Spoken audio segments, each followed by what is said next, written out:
welcome to the programs of Rethinking Poverty and Development Series 2019.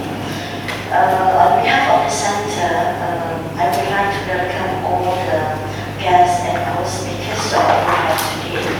And before we proceed with this particular event, I would like to introduce first our Center, because last year we actually renamed our Center. Previously we called it SDDS, Center for Development, Poverty and Development Studies. But since last year, November, it has been changed to go as a Center for Development Studies.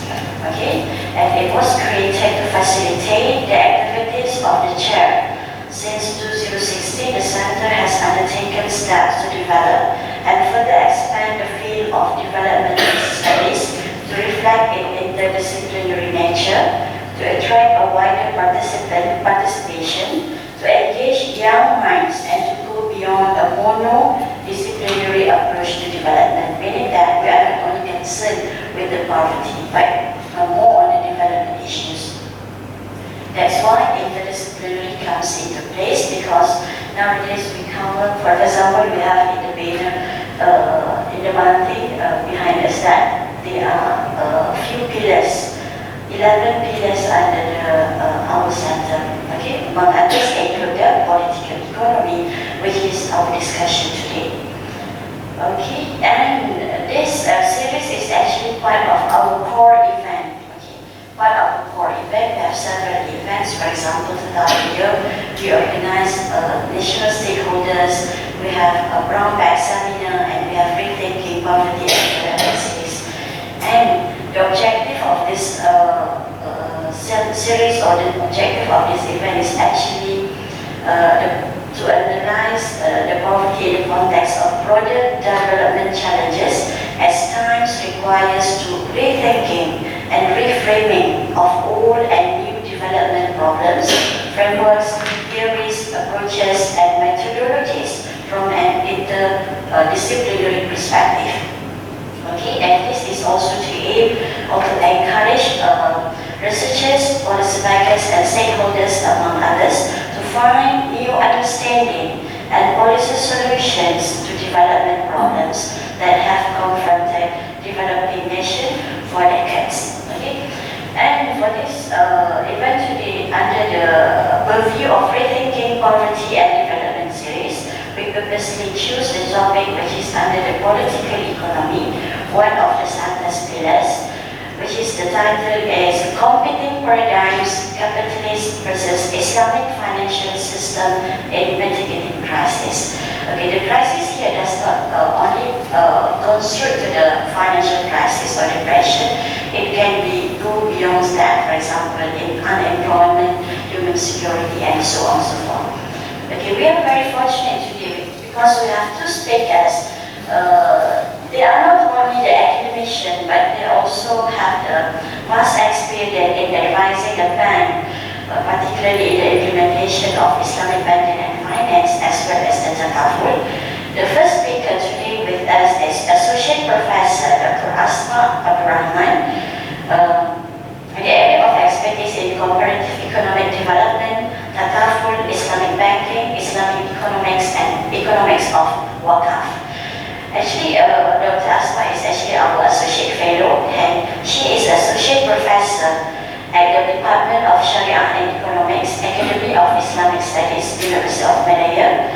Her areas of specialization are comparative economics development, focusing on Islamic redistribution mechanism, Islamic economics, and economics of wakaf. She is also an ESCO member of the Malaysian Association of Shari'ah Advisors in Islamic Finance. She has also served as a member of the Shari'ah Committee for Hong Leong Takaful Berhad and AMMB Holdings Berhad. And the second speaker with us today is Dr. Nurul Aini Muhammad from USIM, and her areas of expertise are Islamic banking and finance, Islamic transaction law, halal management, and governance. Actually, Dr. Nurul Aini is a senior lecturer at Faculty of Economics and Muamalat USIM. Her areas areas of specialization are Islamic banking and finance, halal management, governance, and Islamic transaction law. She is also the member of the Malaysian Muamalat Association, association member of Shari'ah Advisor in Islamic Finance, and member of Australian and New Zealand Academy of Management.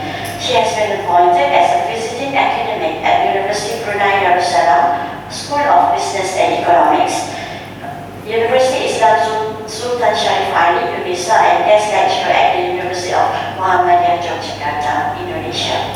She also serves as a member of Shari'ah Committee for Home Loan Islamic and MSIG Takaful Berhad and AMMB Holdings Berhad. Okay.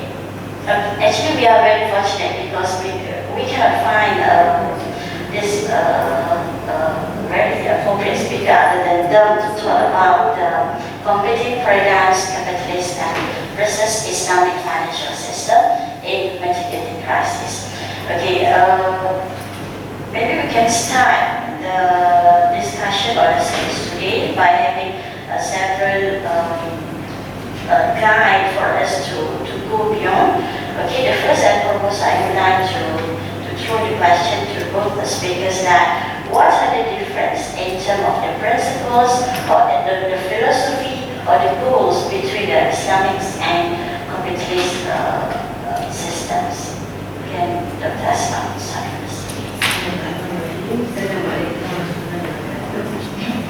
First of all, I would like to thank this Center for Children's Studies for inviting me. And so, thank you to all of you for making your time to attend our talk series today. It's an honor for me to share my thinking on this topic. So, what we asked by Dr. Hadira, what are the differences on the capitalist and Islamic principle regarding the financial system? Okay, so I think we believe that the fundamental difference are based on the Tawhidic perspective, which are based on what are the Islamic teaching when regarding to our financial issues or financial dealing. Okay? So it being clearly stated or revealed in the Quran, which is the first fundamental law on the prohibition of riba. Okay? So it is stated in the verse Surah Al-Baqarah, verse 275, which is وَأَحَلَّ الْبَيْعَ وَحَرَّمَ الرِّبَى. Okay? It clearly being prescribed to us that riba is prohibited. And when we accept that riba is prohibited, it's not only for us actually, because if we understand why or the history when riba is prohibited, it actually based on the practice of the Meccan people. We have to understand that people of Mecca, they are not nomadic people who are traveling from one place to place for their life or for their economic activities, but they are the businessmen, very sophisticated businessmen being prescribed in Surah Quraysh, Lila fi Quraysh. Okay? So they have been trading between Yemen and Sham. And when we look at the history at that time, Sham are under the Roman Empire. So we understand what are the development during the Roman Empire, which influenced the way of people of Sham are doing businesses. And it also influenced the way people of Mecca are doing businesses. Okay? So being a trader or businessman, for Meccan people, they need capital. When they want to trade, they want to buy goods, commodities from Yemen to Mecca or from Sham to Mecca. So they need capital. So it is actively being practiced that when they need capital, they will go for lending from money lender. And the act of charging usury or interest are common for them. Okay? So that's why when Quran prohibit riba, it's not one versus to prohibit the riba, but it's in stages, 4 stages. Okay, so when it being absolute prohibition, وَأَحَلَّ اللَّهُ الْبَيْعَ وَحَرَّمَ الرِّبَا, and then the people of Mecca also say, وَقَالَ الْبَيْعَ مِثْلُ الرِّبَا, they also, because it's common, so their thinking is that, yes, what are the difference between riba and also purchase or buy purchase? Because the end result is the same. You increase the principal, you get something additional. But of course, there are differences between getting some additional for your principal based on lending, you charge usually, or from the trading. So this is the principle in Islamic banking and Islamic finance, which is to apply the principle of prohibition of riba. And we also understand that riba is not only prohibited for us as the Muslims. If you look at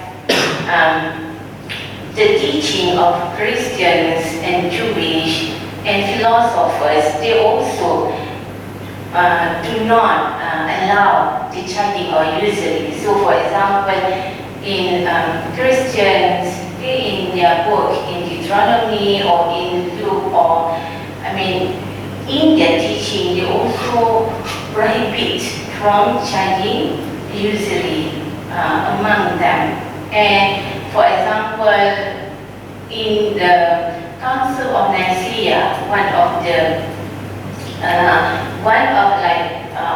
we call the scholars among the Christians, early back in 300 something CE, they issue an official prohibition from charging usually among their followers or their believers. Okay? And for Jewish people, they also are not allowed to charge interest. Okay? Except that for Jewish people, they understand that the words or the teaching in their book is only prohibited from charging interest from outside the Jewish people. So for Jewish people, it is allowed, but non-Jewish people is disallowed. Okay? But in a sense, what we want to understand is that the prohibition or usury is something that is accepted not only by Muslims but also by Christians, Jewish, and even the philosophers. Because, for example, if you look at Aristotle, Plato, Socrates, they, in the opinion that charging usury are similar like committing homicide. Okay? And because when we look at the history, how the usury being practiced back in the Babylonian civilizations and also Mesopotamian civilizations, they charge usury up to 33%. And the worst part is when they cannot pay back, they have to put or to make their wife or their daughter as the collateral if they cannot pay. So the type of charging usually are something that is not accepted by the society. And for the conventional banking, it actually was endorsed by the church actually 1950s when the church allowed the charging of usury. Then the Christians start to accept the type of charging usury, but it only up to 8% or 12%, no more than that. Okay? Because of when the merchant try and convince the church that the charging of usury is something to compensate that when there are lots of opportunity to use the money, so that's why it justified to charge the usury. But still the church are not quite comfortable to allow the charging of usually, so they still put the cap at 8% to 12% in charging the usually. So in a nutshell, what I want to emphasize here is the difference between Islamic banking and conventional banking is how the prohibition of riba being practiced. So when we look at the contemporary application in the Islamic banking, for example, if we have, for example, a loan with the bank, so for example, you have a car loan or a housing loan. So for example, your monthly installment is 1,000 ringgit. So if you don't pay, you go to conventional banking, then for example, the due date is 20th every month. So you don't pay, then the bank will charge you interest. The next day you don't pay, then your interest will be compounded. This is happening in conventional banking. But for Islamic banking, this is prohibited. And year back, before 1998, many have abused this because the bank cannot charge you the interest because you pay late payment. So they abuse by not paying the loan at the due date time. So then Islamic banking want to mitigate this risk by looking what are the possible solutions to avoid this moral hazard. Okay? So then in 1998, the Shari'ah Committee of Bank Negara allowed for Islamic banking to charge late payment being called as ta'wid. So ta'wid is only 1% and it cannot be compounded. So for example, you have to pay 1,000 ringgit, so you don't pay, the next day you will be charged 1%. Next day you don't pay, it only 1% from the principal, not 1% plus the additional charges. Just to avoid the moral hazard of people abusing, because bank or Islamic banking cannot charge interest. Okay? So this is how the application in real in Islamic banking right now. So this is the main principle of Islamic banking on prohibition of riba. And then the second is on, in the Islamic banking, they also have to follow this ruling being also prescribed in the Quran, which is la ta'kulu amwalakum bainakum bil batil. So we cannot eat others' money or we cannot take others' property with fast food taking. Okay? So being transcend this, how to be applied in Islamic banking is Islamic banking cannot charge us any charges without proper justification on what are the basis of banking to charge us. For example, for example, the bank want to charge you because you want to do early settlement. Okay, you know, when we go to the bank, for example, we take 20 years of financing or loan.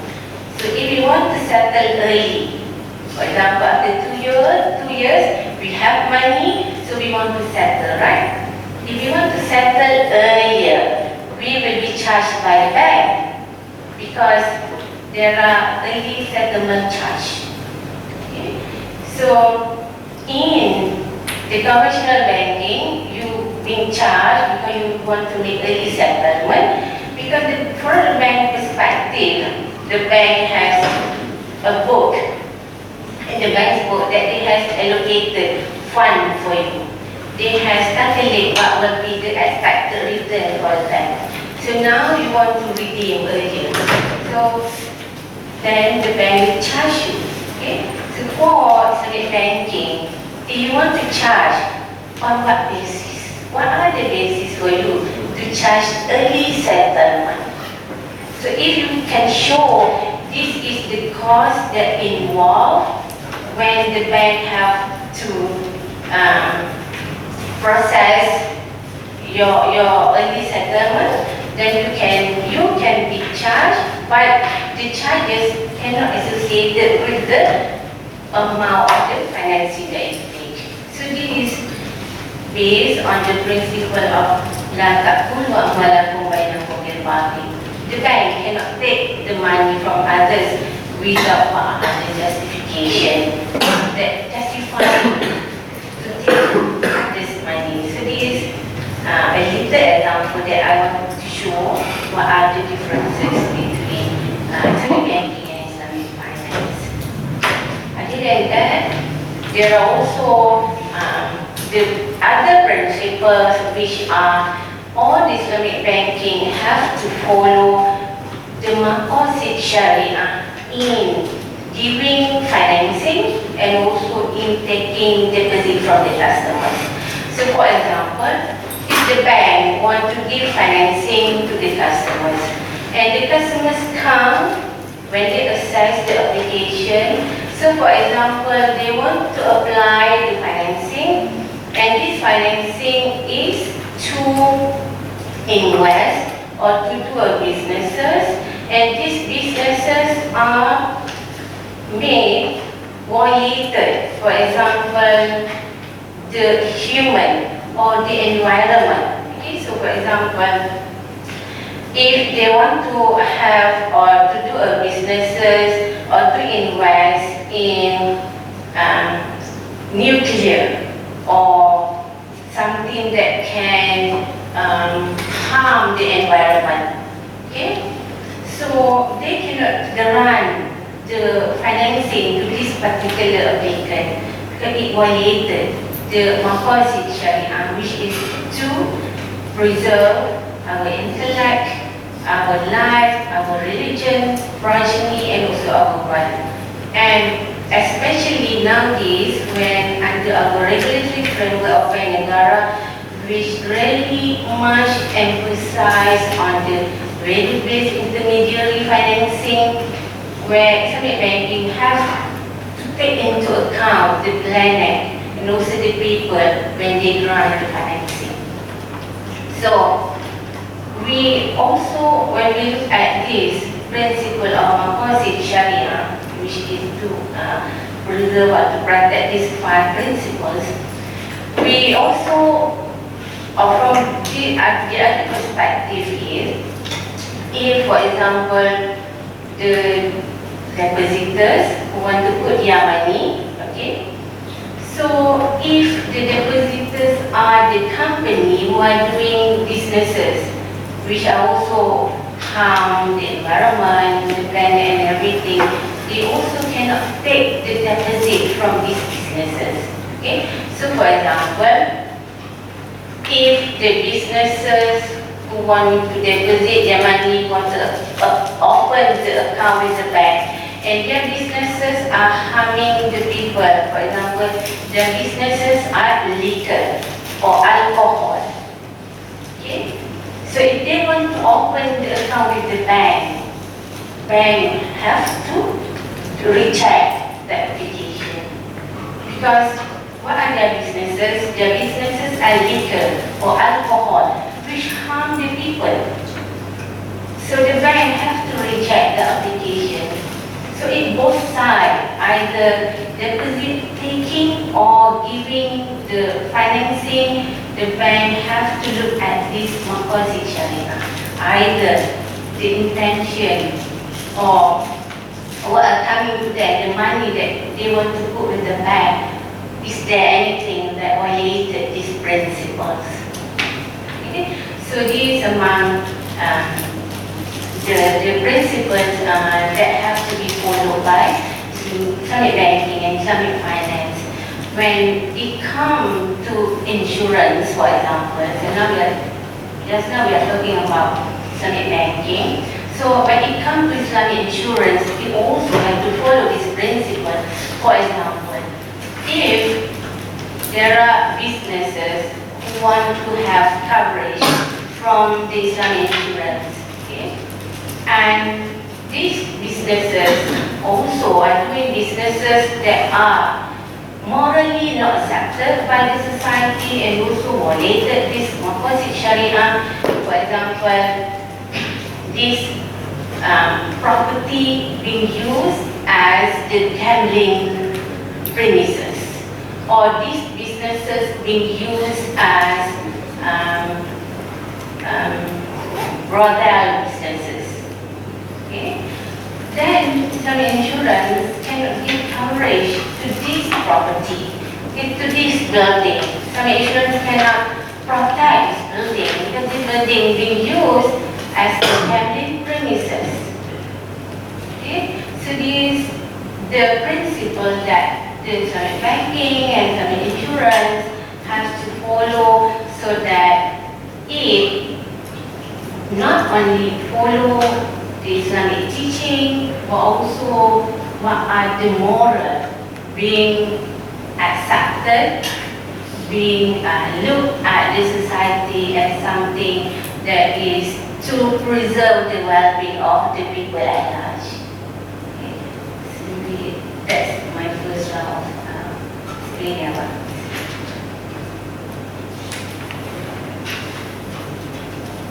Okay, maybe Dr. Nurul want to add something on this? Okay, it's a bit why that it might be much more related also. It's about when we said about shari'ah, so we might thinking of the prohibitions. But in terms of the Islamic bank and finance now, if you really think on about the prohibitions, may not inclusive, because in the reasons for prohibitions of interest also is about justice, the positive elements. So instead of only the prohibitions, alcohol, pork, gambling, and so on, now we must think that the Islamic economy itself is actually based on the normative and positive. The meaning is that it include both what we should do and what we should not do, as well as how to solve in addition to how to solve the economics, the ummah and society's problems such as the poverty and unemployment. So basically, even for Islamic banking and finance now, so instead of we focus on the prohibitions, now we move to what the Asma status now is about the BPI, value-based intermediation. So that's one cover the Islamic theory on Islamic economy itself, that Islam cover both what should and what should not do, as well as how we encourage society, institutions to perform better, to serve at their best to the society. So I think that's the issue. Okay, thank you, Nurul. Okay, before I proceed with the second kind of the discussion on how the system works to overcome the crisis, particularly, for example, unemployment, poverty, and so on, so forth, I would like to read one of the economic Nobel laureate Joseph Stiglitz mentions in his book of globalization and 1810, when he mentioned that a growing divide between the haves and the have-nots have left increasing numbers in the third world in the dire poverty, living on less than $1 a day. Despite repeated promises of poverty reduction made over the last decade of the 20th century, the actual number of the people living in poverty has actually increased by almost 100 million. This occurred at the same time that the total world income actually increased by an average of 2.5% annually. So this is very good for us to digest on how this economic systems, how this respective capitalist or Islamic system, how this system works to overcome these particular issues. Can I start with Dr. Nurul? before we go on the practice, the reason why I'm here also would like to share some of the development in the Islamic banking and finance, because the last few years we always look at all the prohibitions. So now we may open our mind also on actually the beauty of Islam is also at the what we should do at the best and then serve the people. So basically, when we look at on the Islamic banking, we look at that for the practitioners must provide the products that can serve the retails, the corporations. But I think that in a few years back, now we start looking at instead of looking at the shareholders' perspective on having lots of money giving back to shareholders, what these institutions should do. So basically, I heard also there is a comment that the shari'ah people always look at on the contracts of musyarakah, the partnership itself, but in terms of the practice, sometimes we are being look at focusing on that. So that's some of the the criticisms that being given by the field. So basically, the one that when we want to connect with what the Asma said about the philosophy, how we want to put in the operations, because sometimes there is quite difficult for the industry to fulfill the needs of the consumer when we actually do not open yet on our mind on what is the contracts and the philosophy behind the contracts. For example, like we said, we want to put our money in a safe place, but basically we want to get more return. And then that's actually at the same time it's already break some of the contracts. For example, like if we say the musyarakah and mudarakah contract, because Islamic economics always use the always defend that in Islamic economics we must use the musyarakah, mudarakah more, the partnership contracts more compared to the debt-based contracts. But in terms of on the field, so we might need to think that what are the thinking of the people who put their money in the banks or to get financing from the banks. Because if you look at the current situation now, we still look at what is the return, and this is the current issue now. We look at the return, but at the same time we want to keep our money. But basically not fit with the mudarakah or musyarakah contracts. So that's why it is very beautiful in the philosophy, but it's some challenges in the industry to fit in with what other people expect to them. So basically, one of obstacles that we must think is about in terms of the regulation. But I think that we are currently very grateful to have the Bank Negara have the Central Bank Act, and then the Islamic Financial Services Act and Financial Services Act, the current one, because that one it shows that the Islamic banking system, Islamic finance has been accepted at par with the convention. So before this, if we say that the conventional Islamic is parallel, but before that, before we have the Central Bank Act, the current one, actually the Islamic bank is left behind. But now, only in 2009, we have something that is very concrete, saying that Islamic banking and finance is actually at par with the convention. So now I think there is the industry need to think that they are accepted very well in terms of the legal framework. So now they should move perform better.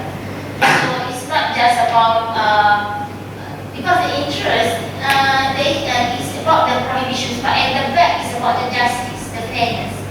But the fairness also can be achieved through several things, like you do good, you serve people, social inclusion, lowering the unemployability. So that's the functions of the Islamic economics, and it must not be abided to bank itself.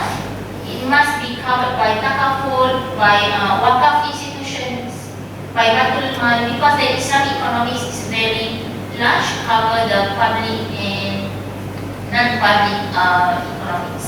So if we say in the Islamic terms like tijari, which is for the business base, and ijtimai. So Islamic economics for tijari, business, and for ijtimai. Ijtimai means we use the Islamic mechanism of wakaf, sedekah, hibah, for example, to help people who are outside of the system. So meaning that to cover or to serve people in the community, public finance and the business one must work together to fulfill those needs. Meaning that in terms of the distribution and redistribution of wealth also must work together. And then another is, if I can touch on the VBI, value-based intermediation, and then now we have SDG.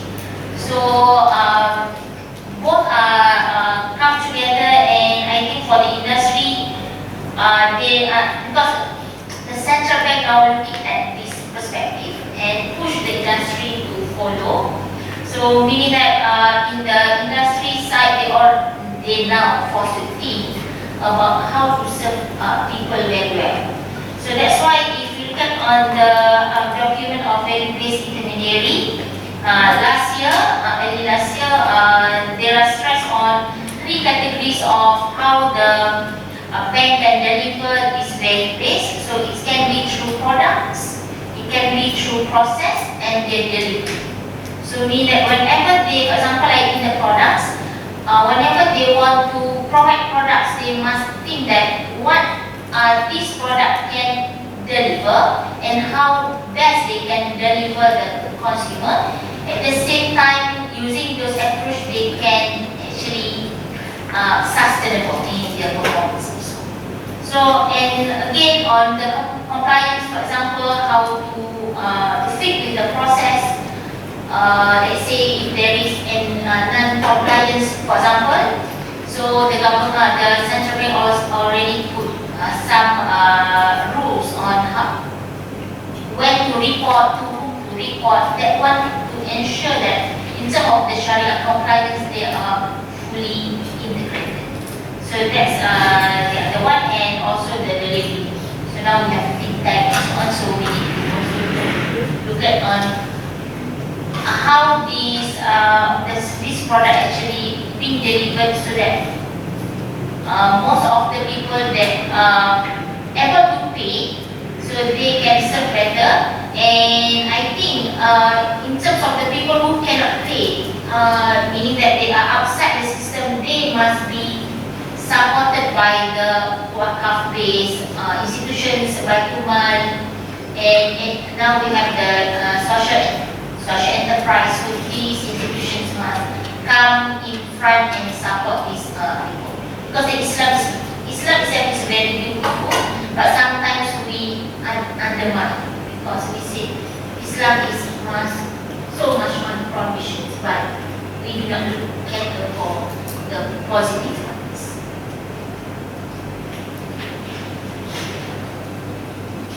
Okay, thank you, Dr. Nurul. As we know that Islamic finance is just an institutional part or institutional aspects of Islamic economics, meaning that we have other mechanisms or other tools to overcome all the economic crises. For example, we cannot only rely on the Islamic banking itself, but we need to wakaf, zakat, and so on and so forth.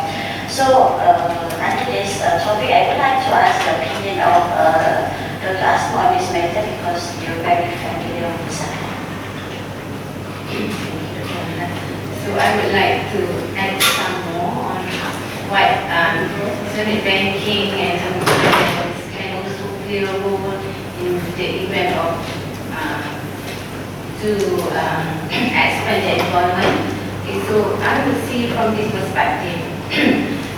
Previously, when there are no Islamic banking being implemented in Malaysia, so there are lesser possibilities for Muslims to involve in businesses or entrepreneurs because for example, for me, I don't have capital. So if I want to do business, I don't have any venue that I can get financing because in my belief, I will involve with riba. But when Islamic banking being introduced, then there are lots of opportunities for businesses, for entrepreneurs. If they want to get financing, they can go to the Islamic institutions. And by having more entrepreneurs, more businesses who can start their businesses, they open the door for employment. And it will have multiple effects. Employment, and also it will also affect other businesses. It will interact because now there are many businesses who, for example, maybe do business for produce food. Then there are other change of these businesses. So it opens the door of another industry to develop because there are now opportunity to get financing. So, and it will open for employment.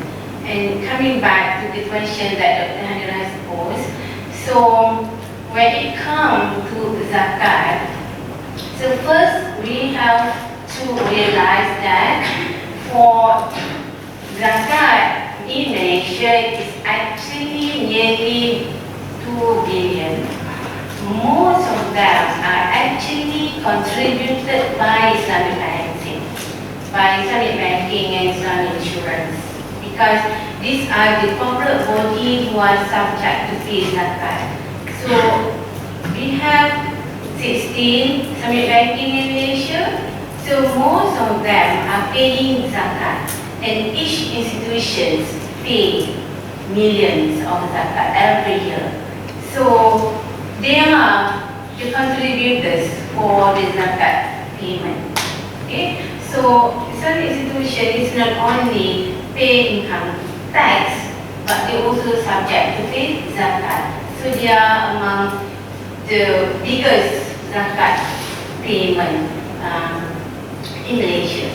And the way that zakat payment that been done by Islamic banking is they will pay zakat to the zakat authority, and then certain portion that they will pay by themselves. Okay, so by paying zakat to zakat authority like Majlis Agama Islam, like zakat wilayah or lembaga zakat Selangor or zakat Melaka or each state, so they will pay to each state of zakat authority. So this zakat authority then will distribute zakat to the aid recipient, eligible aid zakat recipient, and for the bank, they also will distribute, okay, according to the mandate being given by zakat authority. So they focus more on fi sabilillah or for the poor and the needy. So they have that portion. Okay. So nowadays, or in the bank, they have a specific dedicated committee who look into that matter so that their zakat being distributed to the eligible recipient, and also it reach to the recipient who are really in need of that zakat. So for example, Muslim Malaya also get zakat from this financial institution. As far as I know, there are institutions that are giving either to bendahari or either to faculty who apply for their zakat. And then, in terms of zakat distribution by zakat authority, okay, so they have for me, they have comprehensive zakat program to help this aid recipient. Okay, either they give money, or they also have program which to enhance the living or the standard of living of the zakat recipient, and also with the objective that the distribution of zakat not only as a mechanism for them to get monthly payment, but also to upskill themselves so that they can be independent one day. Okay? So I think distribution of zakat, I would not say that it's very efficient, because many being questions why there are still many poor people, because we also have to look at the distribution is there, but sometimes why there are still poor people, because sometimes because of the attitude, and sometimes because of they have been struggling to improve themselves, but many other factors. Okay, so I'll give an example. There are families who are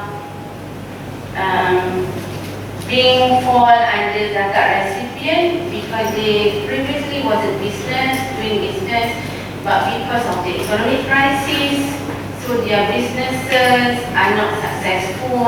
They have many debt, so they fall under this category. So they get seek aid from the zakat authority. Okay. But to start again, it takes time for them.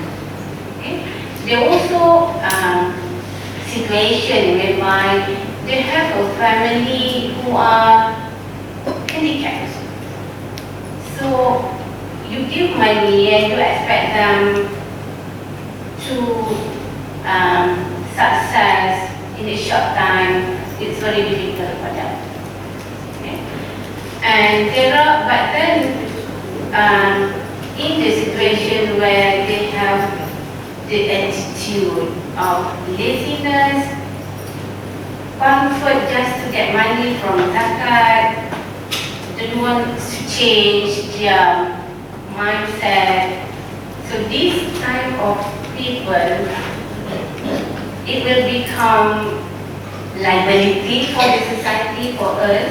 Okay, but I think zakat authority also has done their part by giving them motivation, education, awareness, how to change their attitude. Okay, because when they want to get zakat, they have to follow and attend certain program, which is especially on the motivational and spiritual program, to change their perspective, their paradigm, their attitude.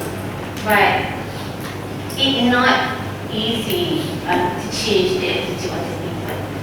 But at least I think it has been done. Okay?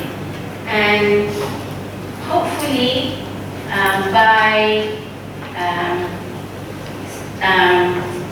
by doing that gradually and continuously, okay, these people can be changed their attitude and also their skills.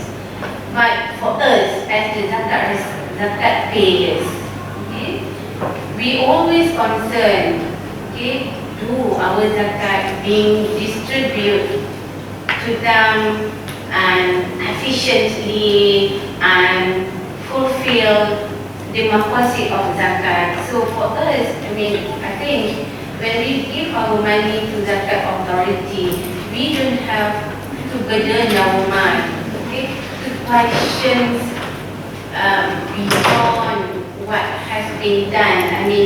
Yes, as check and balance, we have to raise our concern, but we put trust for them, give them time, give them opportunity to help this zakat recipient. Because when we have discussion with the authority, I think they are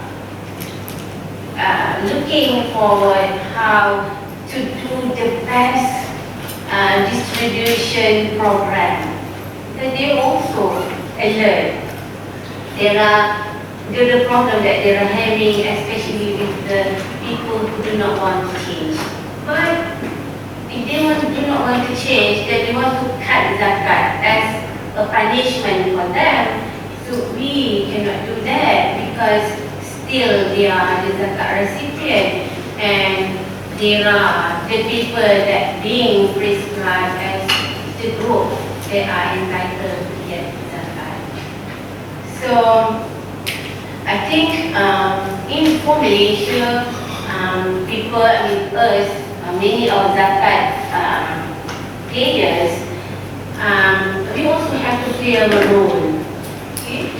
In terms of helping the zakat authority in delivering their duty efficiently.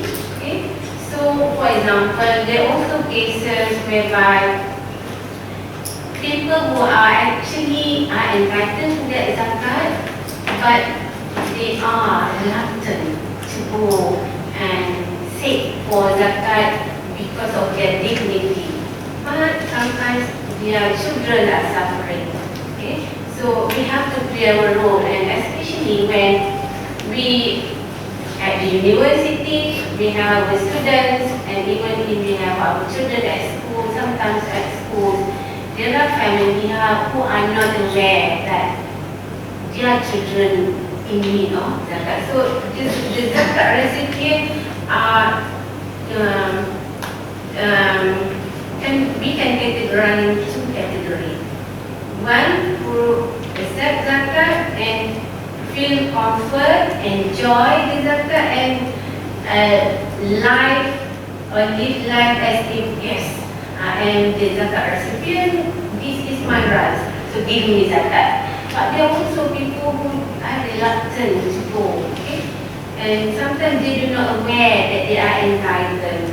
And this is based on my previous study that I've done, especially in Sabah and Sarawak.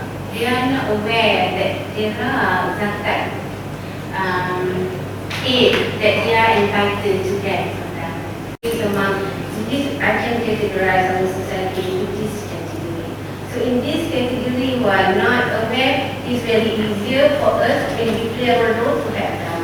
But for this category, who are living like comfortably because of zakat and they don't want to work, yes, it's a challenge for the authority how to educate them. Okay? But for us then, as zakat payers, we do our responsibility, we deliver our responsibility the best that we can, because that is our obligation as the pillar of Islam to give the zakat. Okay?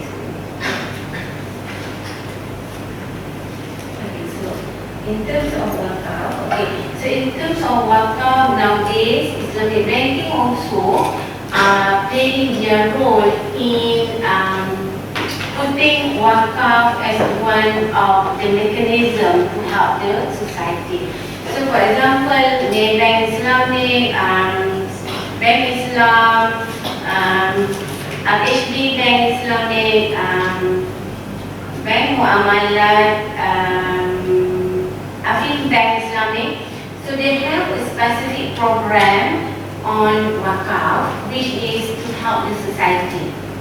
So for example, Bank Muamalat, they have wakaf Muamalat, which they are working together with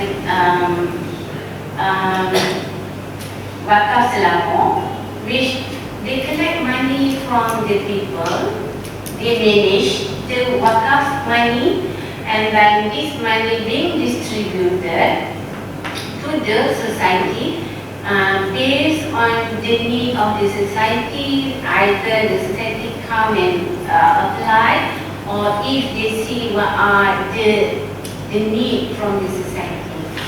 So, what are the difference between zakat and wakaf? So, zakat is the pillar, which is obligation from us, but wakaf is something that is encouraged. Okay? So, Bank Muamalah has been giving their wakaf fund, which contributed by the society to religious school, to the Rohingya Center in Malaysia, they also have the mobile clinic, okay, which they go to remote area, okay, to give services. And then for Maybank, I think what Maybank has done is something that is working with Perak State. Okay, I think it's very special because their wakaf program is to help the fishermen in Perak. So what are their wakaf program? Their wakaf program is wakaf of boats. Okay, fishermen are in need of boat. So if for the fishermen who don't have or don't own the boat, so they only go as the worker for the big people. Okay? So in order to have these small fishermen who own their boat, in order to empower them to go and catch the fish on their own, so they have this wakaf boat. Okay? And this program is still ongoing. They did not get the targeted amount yet, okay? But they are targeting to give to 5,000 fishermen in Perak. Okay? So when it makes wakaf, then it has special features, which is of course this wakaf, and it can be benefited by other fishermen. It cannot be owned as ownership by the sole ownership like zakat. It is wakaf. Okay? And for Sarawak, what they are doing is they are having wakaf center for the orphanage in Sarawak through this wakaf program. And in Terengganu, the bank have hemodialysis center with the bank, okay, and also with the Madinah Islam Terengganu to have, and especially to have the small children who are now being diagnosed with the kidney problem. Okay, so this is what they are doing. And for Bank Islam, okay, they have wakaf project, which is I think quite successful, okay, and especially through their wakaf surau, because Bank Islam, if you go to Menara Bank Islam, there is surau there, and this surau known as surau wakaf Ahmad Ladoji. Okay, the history is because the Menara Bank Islam located near KLCC, so the land there is actually the wakaf land. Okay, located in the triangle center of the Kuala Lumpur, and the value of the land is millions. Okay, so this wakaf land being developed by cooperation between Kampung Haji and Bank Islam. Kampung Haji funded the development of this Menara Bank Islam, which amount to 156 million, okay? Very huge. Okay? And this wakaf land being wakaf by Ahmad Ladoji. He is a businessman from India, so he wakaf that land. And this land is stay as wakaf land forever. Okay, so it's being built, the building, okay, with the cooperation between Madinah Agama Islam Wilayah, Bank Islam and Bank okay.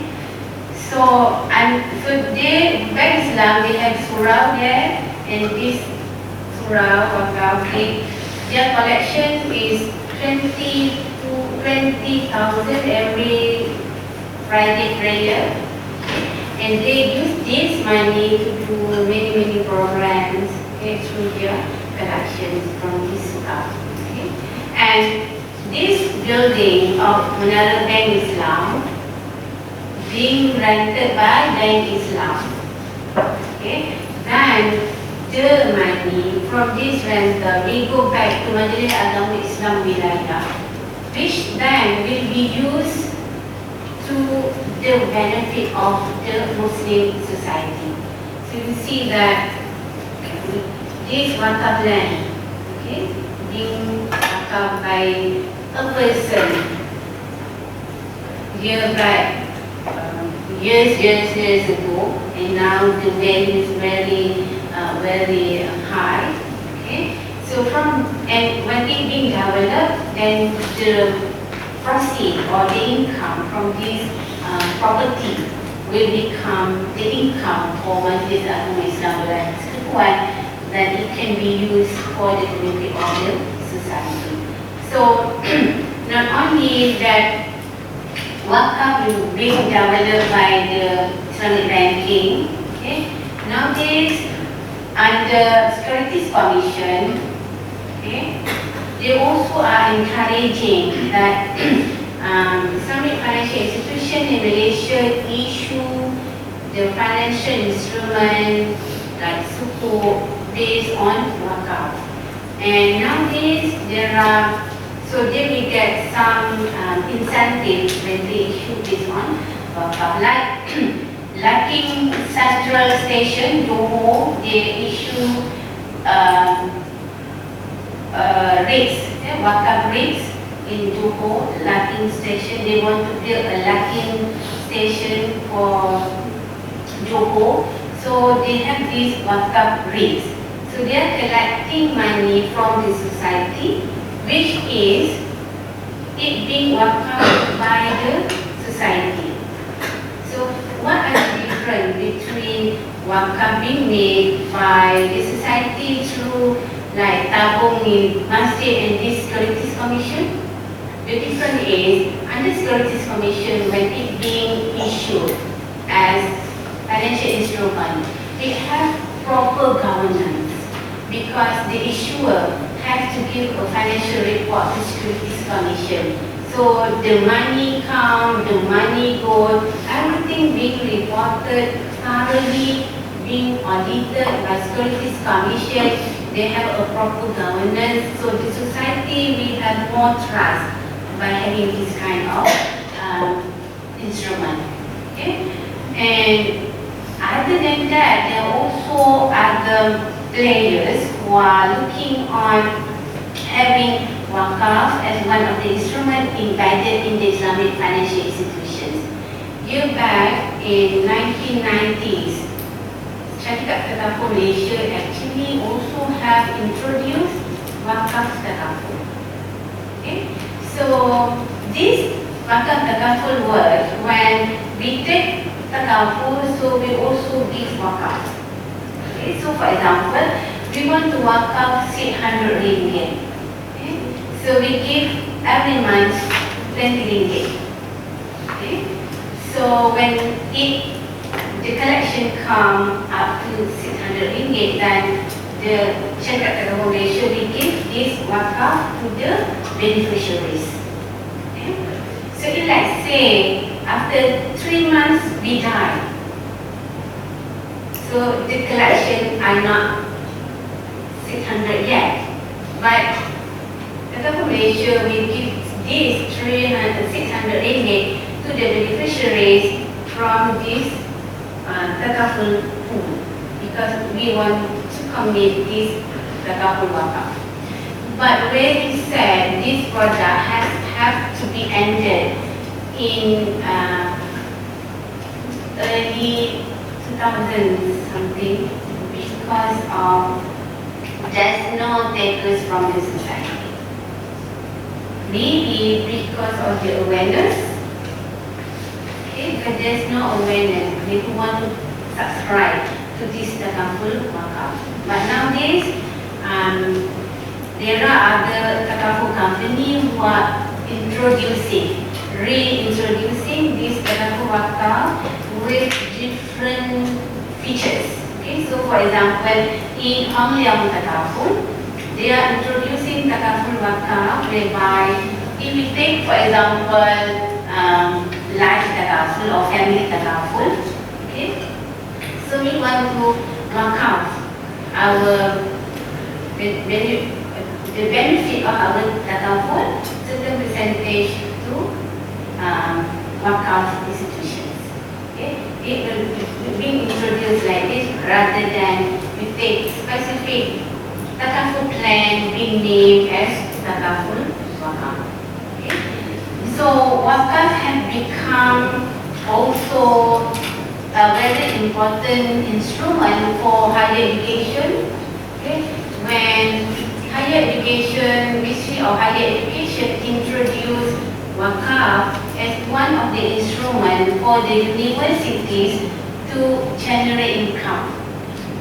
And most all the universities in Malaysia having this wakaf unit in their university. So for example, USIM, Wakaf Center, and in UPM they call as wakaf ilmu. So all universities are having this wakaf center which specifically are intended to collect wakaf money, then the distribution go back to university and especially for the students. Okay? So for example, in UPM, they have been doing many programs. For example, they have food center from this wakaf money for the students, and also give money or financial aid to the students from this wakaf fund. Okay? And for UC Malaya, okay, we just got our license from Wilayah Persekutuan, Pemerintah Agama Islam Wilayah Persekutuan, to collect wakaf from the society this year. After our friends from other university have been collecting for years. So for example, UPM have like, I think 30 million, you see. I mean, they have been collecting for millions, but for UM, we just get the license from the Madinah Islam Wilayah Persekutuan this year. So hopefully, I mean, with the awareness, with the promotion, then all of us can contribute. Because zakat and wakaf, they play a different role, but it complement each other. Because zakat has to be distributed for these 8 recipients. Okay? But for wakaf, it can be distributed for anybody. Lecturers, professors, students, those who have not been, everybody can benefit from wakaf, different from zakat. So hopefully, okay, our zakat collection in University of Malaya will be increasing by having awareness and promotion like the fund that we have under endowment fund. Because we have very big endowment fund for UM, I think nearly 500 million. Okay? But for wakaf, yet to start the journey, so hopefully this money also can be used and can benefit for us. Because based on the successful program that has been done in the universities, it benefits a lot, especially the students. And for your information, actually, in terms of zakat, students, you also can apply for zakat from University of Malaya. You can go to question, but here in UM, they also distribute zakat for students and also for staff also who are entitled under the zakat recipient, they also can apply for zakat because UM being the zakat collector for the pusat wilayah. Okay. Since we are paying zakat to them, so they give a certain portion so that we, Council Malaysia, can distribute to the student and also the staff who are fall under the category of zakat recipient. So if you are not aware, so you can apply. And there are forms there, so you can try if you really think you are in that category. And especially if you are students who fall under the category of disability, so you are entitled.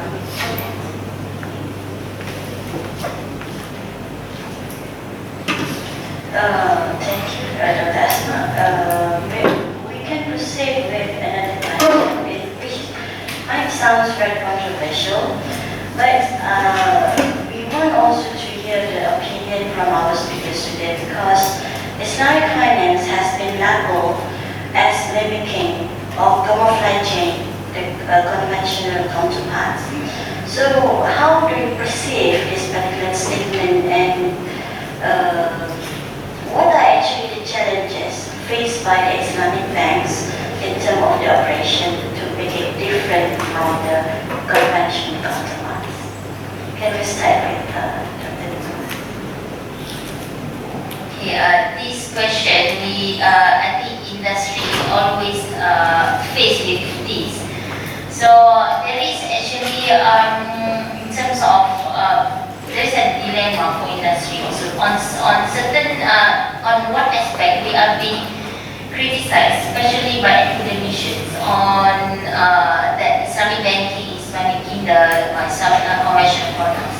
And at the same time, they also face with some limitations, the challenges in order for them to issue or to produce the products that we can say fit with Islamic principles or comply or based on Islamic principles. So basically there are few terms that define the Islamic banking and finance product, like let's say the compliance. So how much the compliance? Is it full compliance or half compliance? Or is it Islamic based, meaning that it's 100% compliant? Because we cannot say that something, we wait for something to be perfect and then we can say that after that we can offer. Because we cannot do that. If not, people, the society will use the conventional one continuously without any solutions. So I think this may be faced by certain countries because they want to have something that is very conform to the Islamic principle. 100% they wait and until the end they cannot move. So that's why in Indonesia we can see that we start little bit from one stage to another stage. And then until we, perhaps in the future, that we can have something that is based, that is come out, innovated by the Islamic banking industry by itself and not 100% follow the conventional one. But basically, the idea is that what conventional institutions offer, we try to have the similar one or the better one because the society needs for the same thing. And then I think I want to add some of the challenges that the industry face. For example, like in terms of the awareness. So if you look at in the Middle East countries, if they offer the corp, we call it as benevolent loan. So basically, if the banking industry in Middle East use the corp, so basically they use 100% corp because the people understand basically what are the contract referred to. But if in Malaysia we want to use the same contract, we want to use corp, so basically the bank will not give anything except that the customer only can keep 100%, meaning that the capital is granted, but the return will not be given back. So that's the difference. In terms of understanding of the contract itself, becomes the limitation. Also in terms of the wadi'ah, the use of the wadi'ah contract. So if you look at on the meaning of wadi'ah, money is keep there, and in terms of the return is basically on the banking discretion that whether they want to give or not to give the riba. So that also becomes the issues in the industry. Because if they don't give anything, people will take it back the deposit and put their money somewhere else. But Islam put some solutions for getting the return based on the investment, but it must be made on the partnership. And I don't think that people who are laymen and want to put their money in deposit using the musyawarah of murabah, and at last they face with risk of losing their money, or if the investment perform well, they will get more. So so in terms of understanding and awareness, we also have some problems with the society. The second one, if I can put especially on leverage, because in banking industry, especially those who are the subsidiaries of the conventional bank, sometimes they use the capital borrowed from the parent company. This one, if you look at in terms of the cost of capital, they need to pay to their parent bank. So this one becomes the issue, whereby the cost that they need to pay back is might be higher compared to if they get from the cheapest one, which is the depositors. So that's why there is some argument saying why Islamic banking is a little bit more higher in terms of the rate of financing.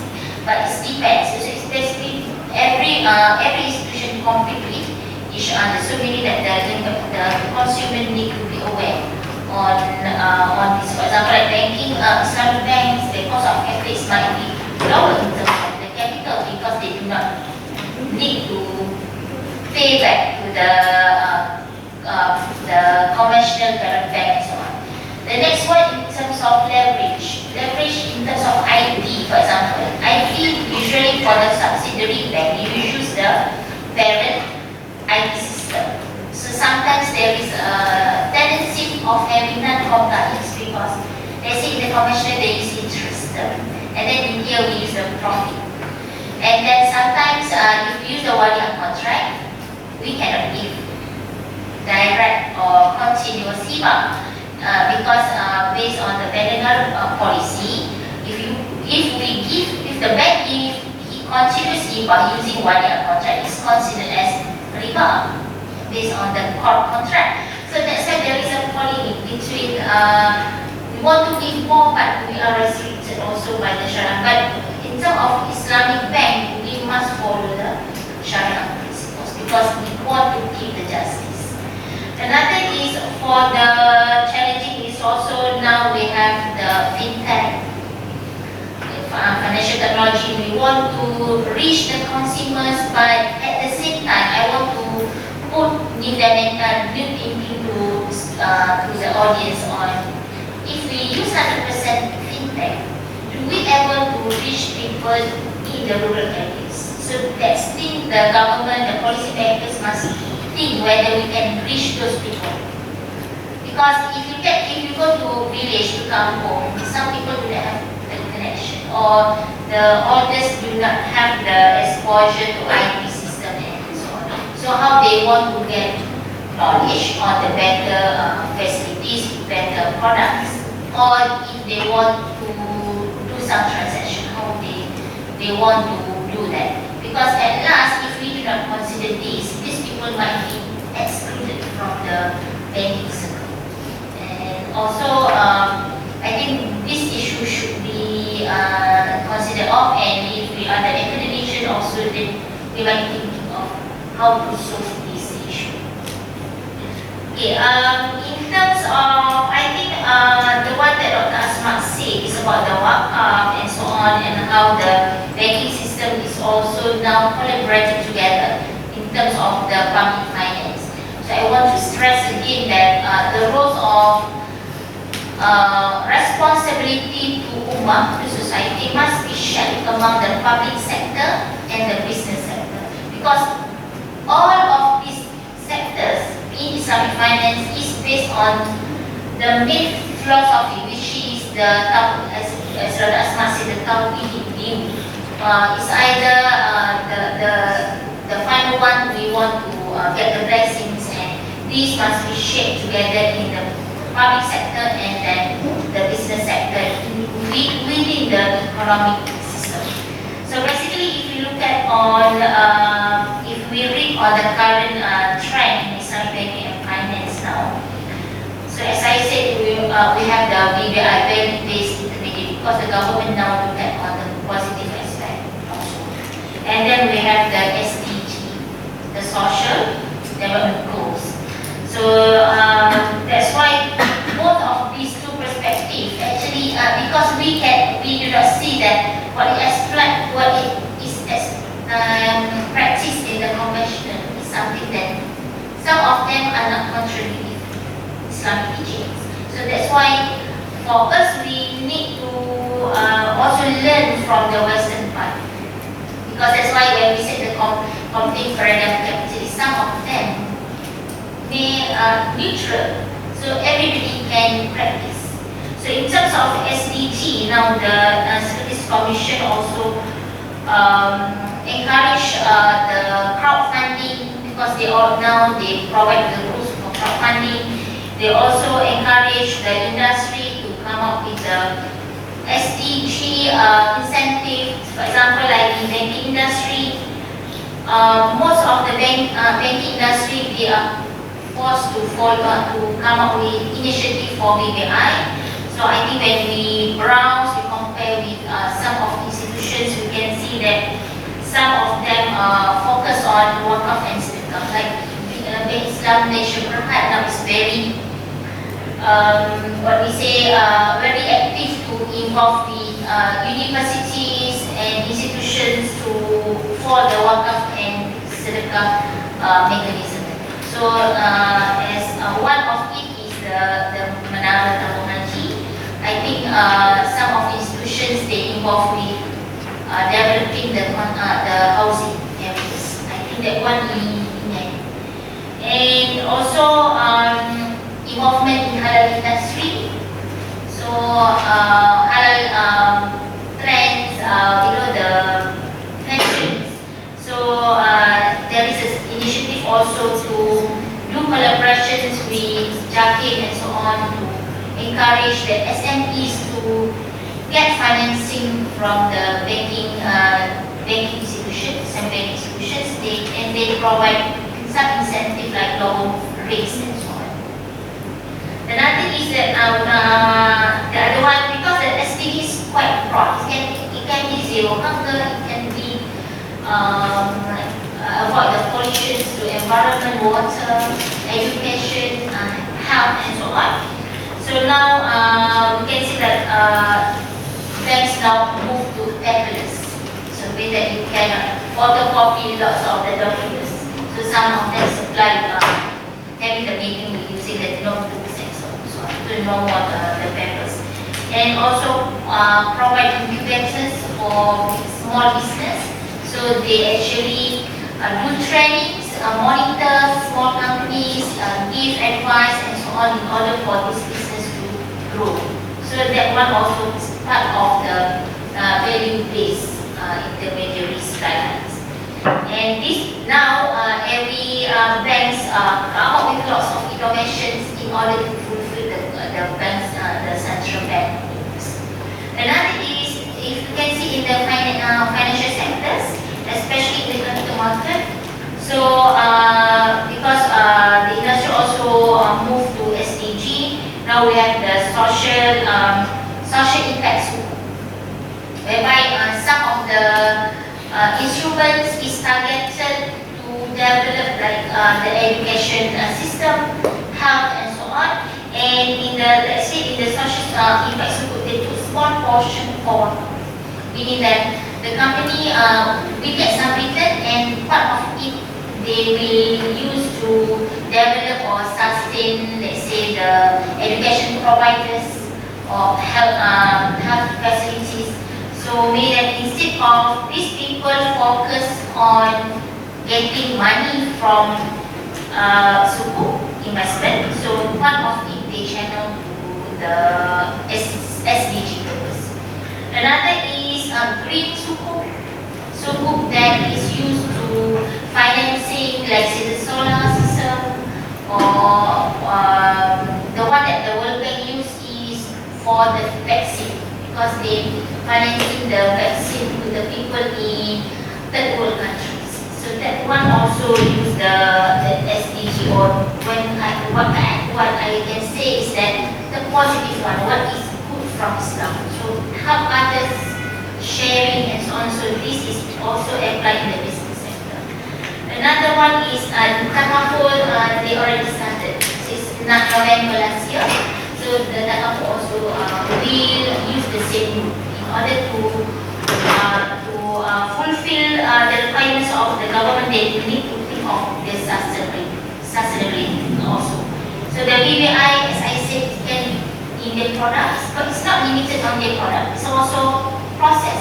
How well or how fast you get the service, who are being catered of. So that's also in terms of the process and the delivery. For example, like the feed.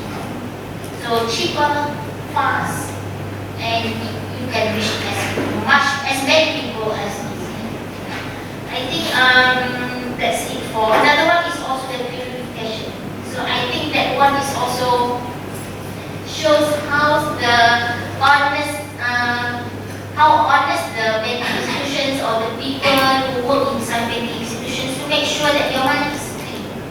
So I have some questions also from students, because they had from somewhere else there is no difference between conventional and banking and Islamic banking, but you must also open your minds that banking now is moved. So let's say from that day is now the positive side. So I think students will come out so you can give some ideas on how to actually solve your issues, solve your problems. And then in terms of the one that I want to say is about purification.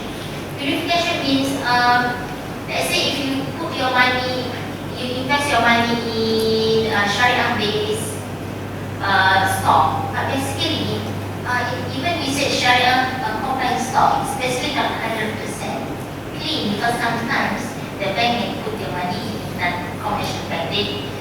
They because of there is no place, sometimes they have to. But if you look on the company, this company, even you invest because of they are shari'ah compliant, sometimes they have some portion that have unclean money. So meaning that for banks, if they will still look at on this perspective. For example, like people want to get financing from banks, so they will look at also whether this company is compliant or not. Or if the bank involved with non-compliance, got excited, meaning that they thought this company that they give financing is compliant, but basically actually they are not compliant. So what they do is they will purify. There is a case that the bank purified all return for many years, and they just take the principal, because the principal is their ownership. So they remove all the profits and give to charity. So that's why if we put our money inside banks, we must be confident that your money is governed very well, because it's been governed by the central bank. And also the players in the industry also want to do the best. And I think few years back we spiked up, but that if you are familiar with the Islamic contracts, that one have lots of issues. And people from the Middle East always condemn us why we use this contract, because when you look at on the different mazhab, this contract is not accepted by all. So that's why in the Middle Eastern country they not use this contract. But now, from time to time we change, we do improvement. So the this contract is no longer accepted following the documents by the central bank because they put very strict requirements. The bank institutions still want to use this contract. So now we use the musyarakah and so on. So we can see that in terms of the chronology, we learn from last few years, we learn until now. So from using the controversial contracts, we use the contract that is accepted by all. And then from prohibitions, all our prohibitions, now we move to environment, concern about environment, concern about health, concern about education, zero hunger, and so on. So actually, that principle is not new in Islam, but in terms of industry, even people like us sometimes we ignore on the helping others actually. But now there is a good improvement in the banking sector also, and then we as students, we are academicians, must rethink on what is the functions of the Islamic banking, for Islamic finance as the whole, both public finance and the business risk.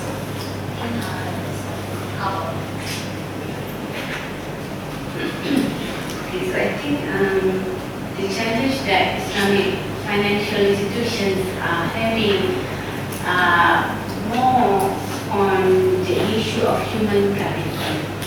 We are not having, I think, adequate human capital who are understanding both the operations and the theoretical part, especially when it comes to the application of the shari'ah and Islamic teaching in the banking. Because sometimes when shari'ah people, they understand all the principles, they understand, for example, the principle of al-aslu fil al-ashya al-ibah hatta yadillu al-dalil al-tahrim.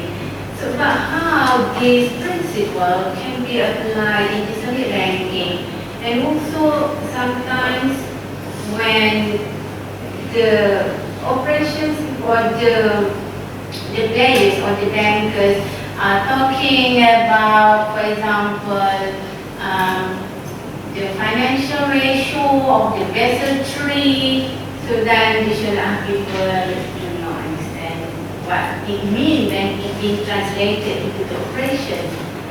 And for the bankers, when it comes, for example, on the application of the prohibition of buy or sell, for example, how it being translated into the real application, what kind of the transaction in the banking that may violated the principle of buy or sell.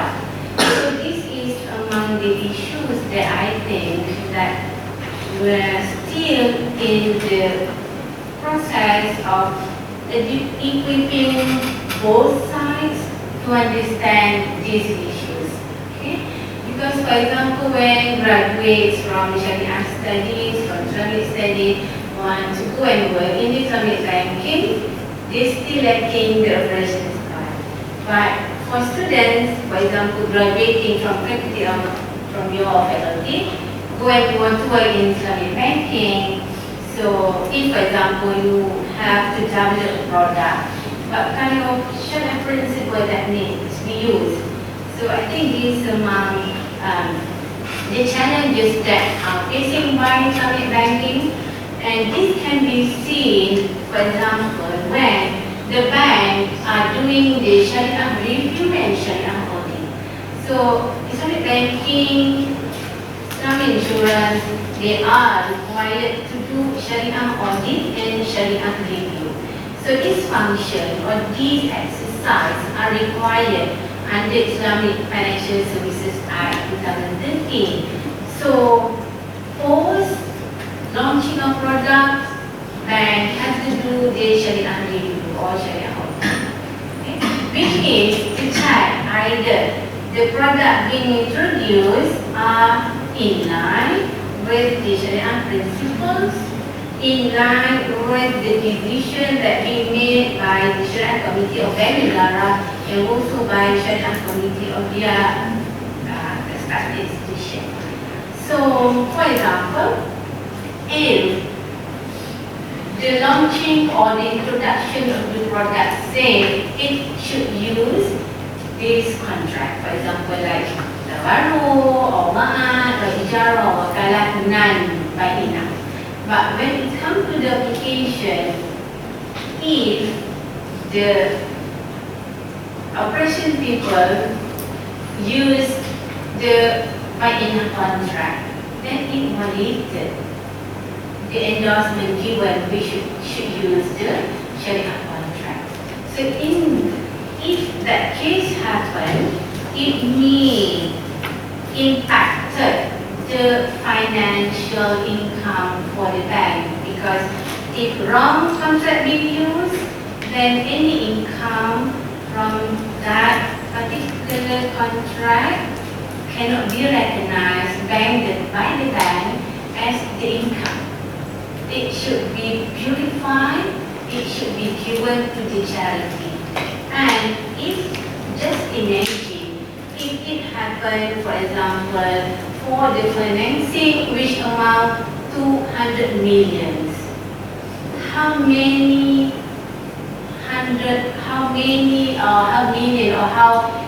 millions may impact the income to the bank if the contracts are not valid? And the bank cannot find any justification to justify that the income is permissible for them if the evidence shows that it used the wrong contract. And it happens most of the time because of the human capital, because the knowledge of the people, especially at the operations part, they are not aware or they are ignorant. Okay? Because we know that at the bank, people are coming and people are going. Okay? They have to attend certain training, but maybe after 2 years, 1 year, they get better offer, they move to another bank, to another institution, and then the people who have training goes and last people who don't have training, so that often the possibility that the financing being given is not compliant with the Shariah contract. And it happened, it will happen in Islamic banking, whereby the bank has to purify millions, sometimes hundred thousands of ringgit because of the wrong contract being used. Okay? And if even the correct contract being used because there are elements of the contract just not being fulfilled. So for example, most of the banking contract are using buying contract, which is tabaru contract. And it has to fulfill the pillar of the buying contract, which should have the seller, the buyer, and also the goods being sold. And there are circumstances when the contract being done, there's no commodity being transacted, and it violated the contract. It cannot be accepted as a true contract. So when there's no, the pillar of contract not being fulfilled, then, for example, after the Shariah audit being done, after 2 years, then the income from that 2 years that bank been charging to the customers cannot be recognized as income for the bank. And the bank, when it being found by the Shariah review team or Shariah audit team, the bank cannot say that, oh, it's 100,000 ringgit. Okay, it raised the money. The bank cannot give the argument because at the end of the day, the better to follow is the shari'ah requirement. And under the Financial Services Act 2013, it clearly stated if the bank violated the shari'ah principle, then the bank may be fined 25 million ringgit, or the bank may revoke the license. And it's not only the motivation for the people at the bank, because their accountability is to be created. So that's why the Tawhid perspective counts. Because it's not only that they are accountable to Bank Negara, they are not accountable to their shareholders, they are accountable to the creator, to what they believe. So this is what Islamic banking counts, based on the Tawhid principle. Okay?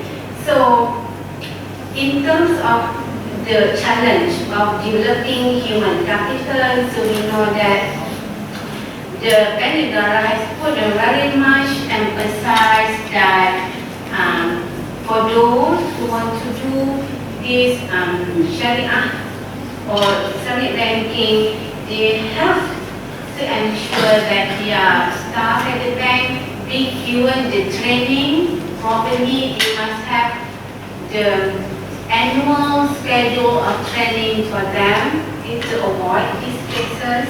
Okay? And then for the Shariah audit people, they must have the Shariah knowledge in order for them to do the Shariah audit.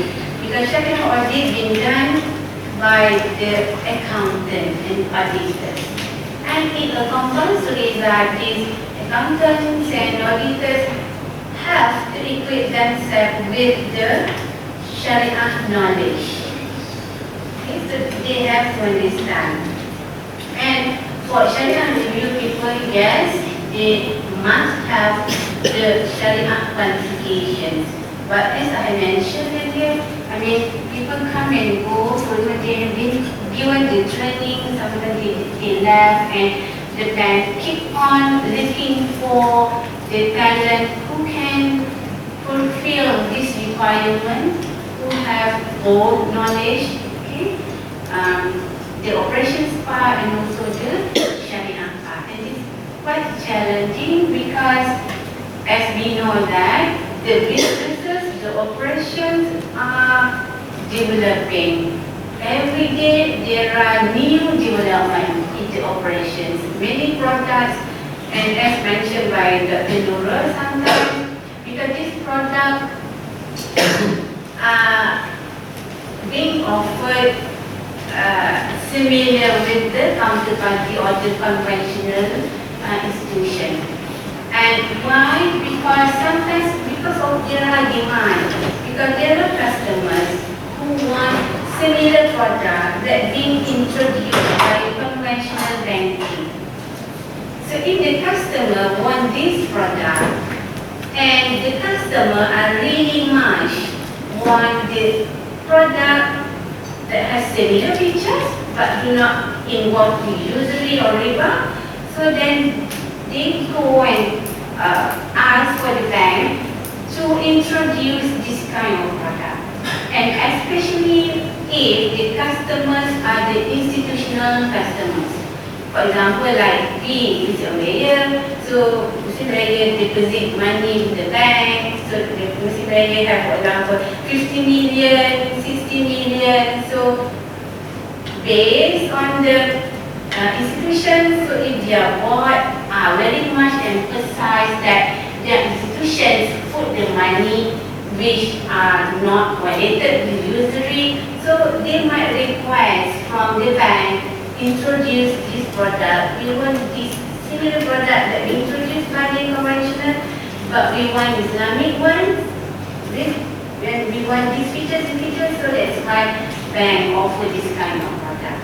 So then in order to offer this kind of product, new features, so the challenge is how the operations people or the staff at the bank equip themselves on both Shariah requirement and also on the operations part. And if we look at, for example, there always been a challenge, for example, to provide human capital to work in the Islamic financial institutions, that it is Islamic banking, Islamic capital market, or Islamic insurance. In Malaysia, we are still learning.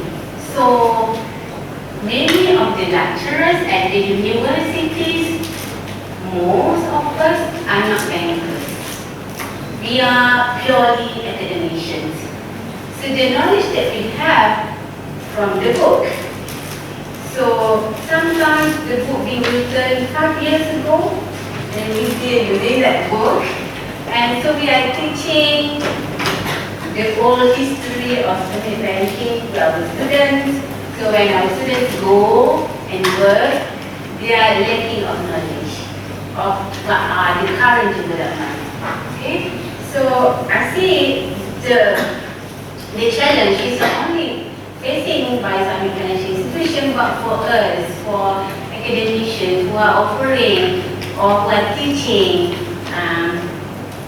subjects or courses which are related to Islamic financial system, we don't have that exposure. Not much people, industry who want to come and serve educational institutions. There are some, but not many. Maybe because of, there's no interest or more attractive being offered by universities. I'm not sure. So what we can do is we go for training, we equip ourselves by learning, attending workshop and whatnot, to equip our own self, so that when we teach the students, we at least give them the best that we can based on what is happening in the industry, so that when our students go and work, they have that kind of knowledge.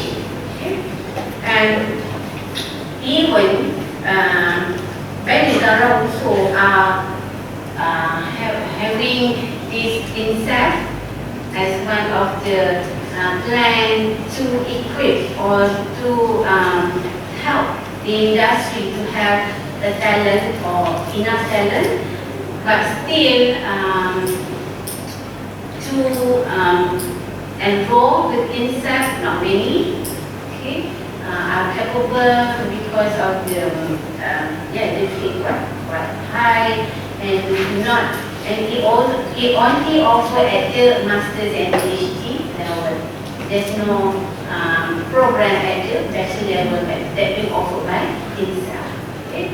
So the issue of the human capital should be seen not only from their institution but also from our educational institution, from the universities, how we, the faculty or the universities who are offering the courses which related to Islamic finance, how we want or we can empower our students and our lecturers to understand and equip our own self with the knowledge, so that it will benefit our students when they go and find a job and have a better chances to be recruited by the bank.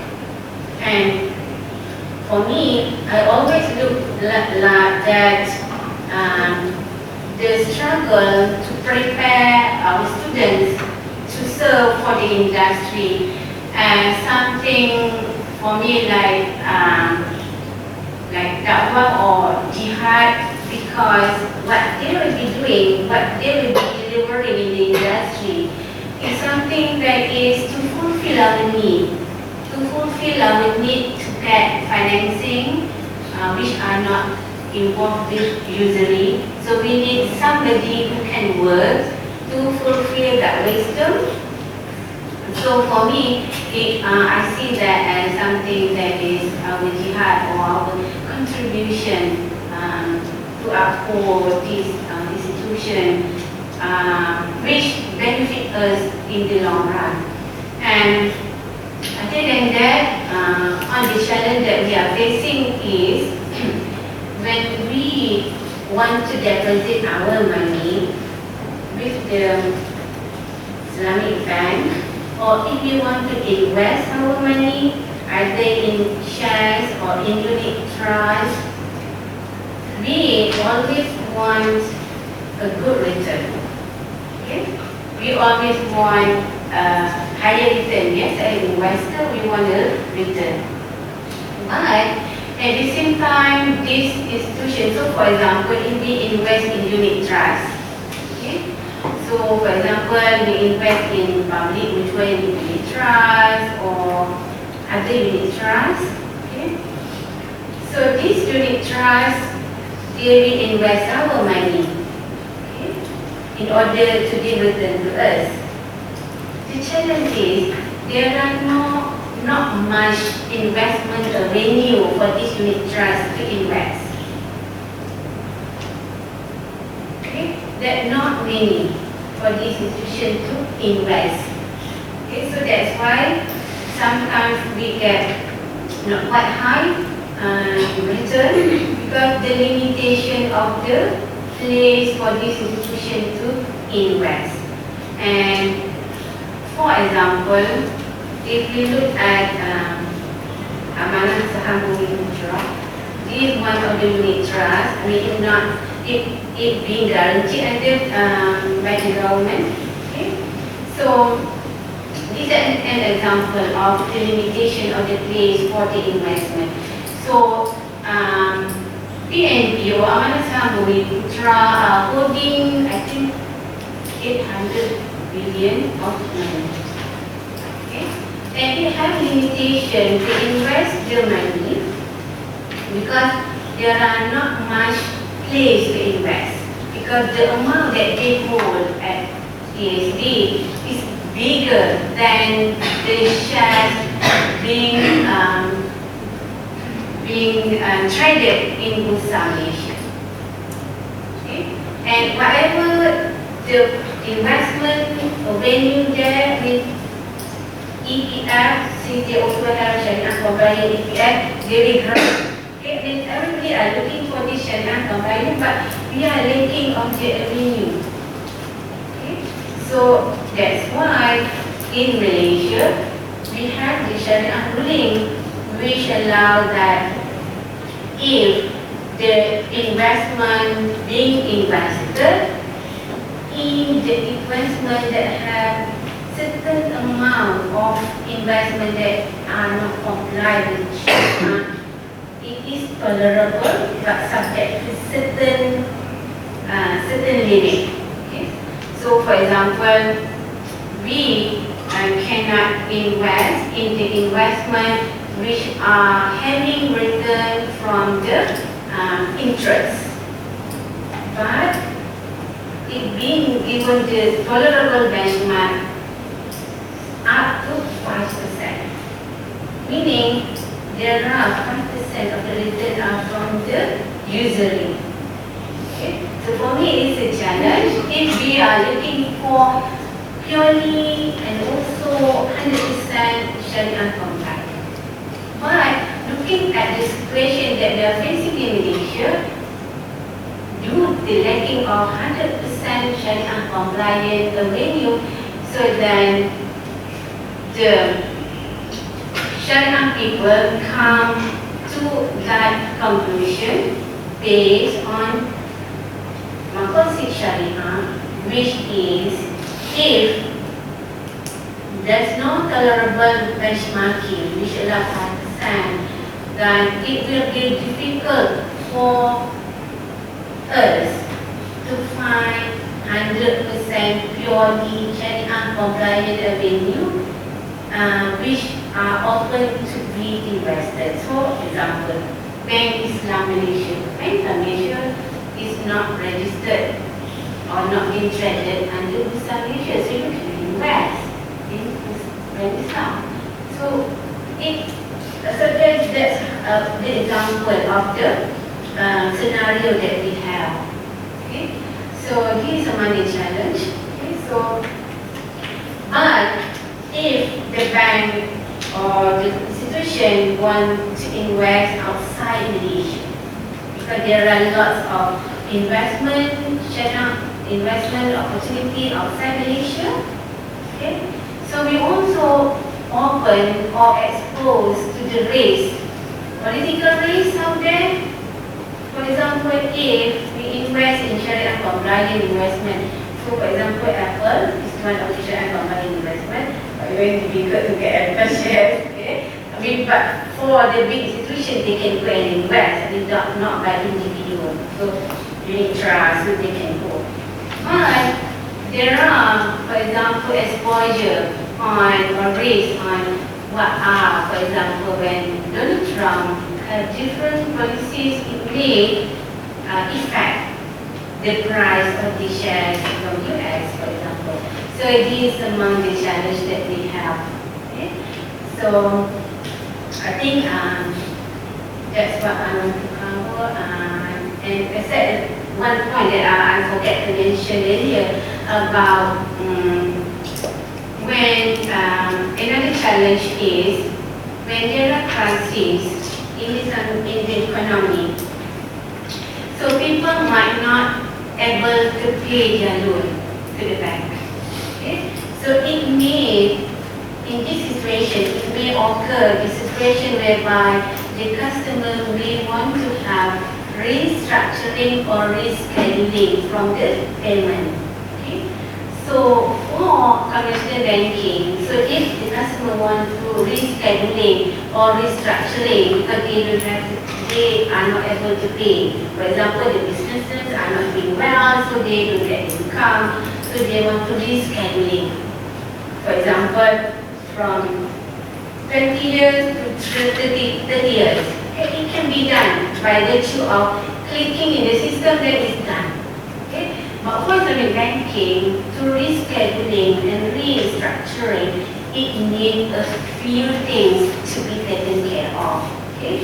So for rescheduling, it only when they want to longer the period, so it does not involve the new contract, they can rescheduling and prolong the period of payment and reschedule the payment, but still ready the contract, the initial contract. So for example, if the contract say they have to pay back 200,000 ringgit, so it only 200,000 ringgit, no more than that, within that amount.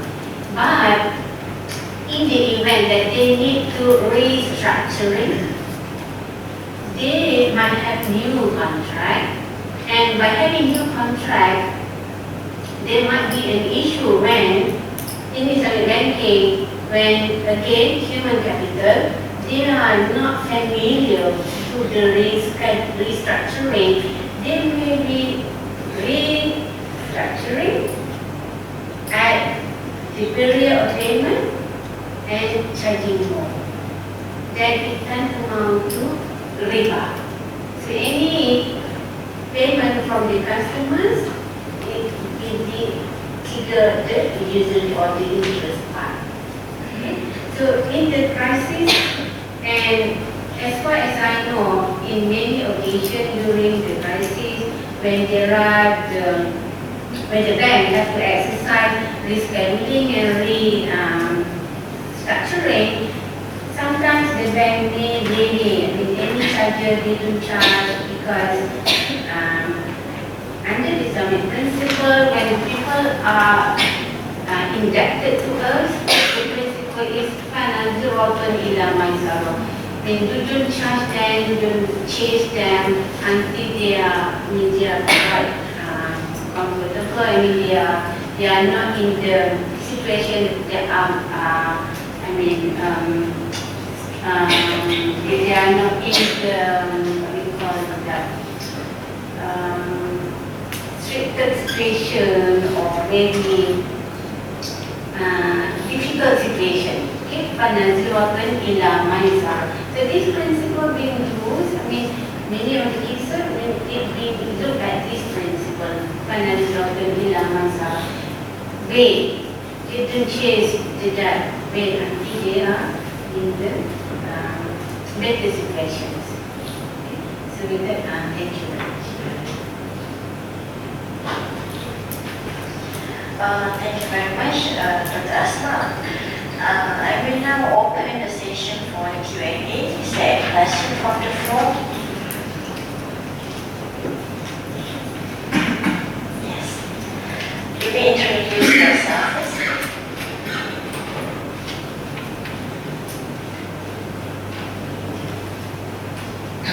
Okay. Assalamualaikum warahmatullahi wabarakatuh. My name is Gunawan. I'm a PhD student in Academy of Islamic Studies. My questions is about, I would like to address this question to Dr. Asma.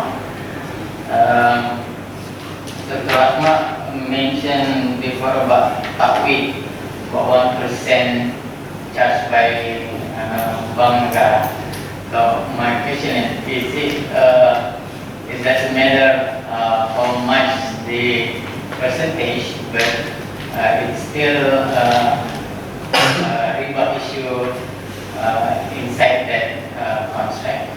And then I was thinking about another solution, but probably the solution has been taught by the scholars. I mean, to resolve this default to pay back the loan for the microfinancing, how about if the philanthropic institutions cover if there is a default in the payback? I mean, just for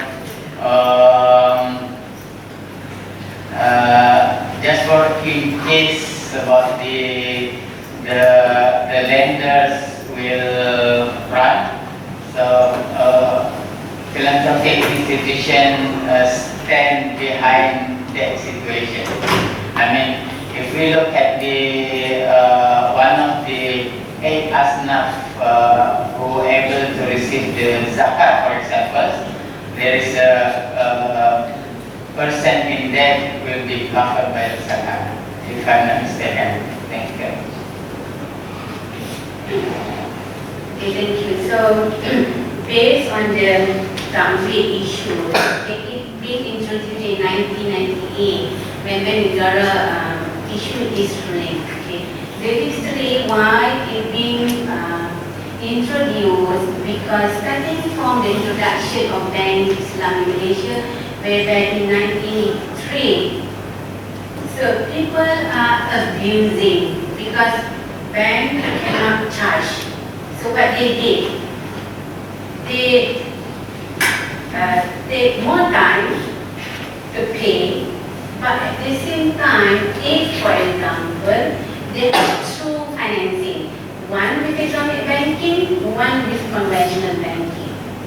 So they know the conventional banking will charge them.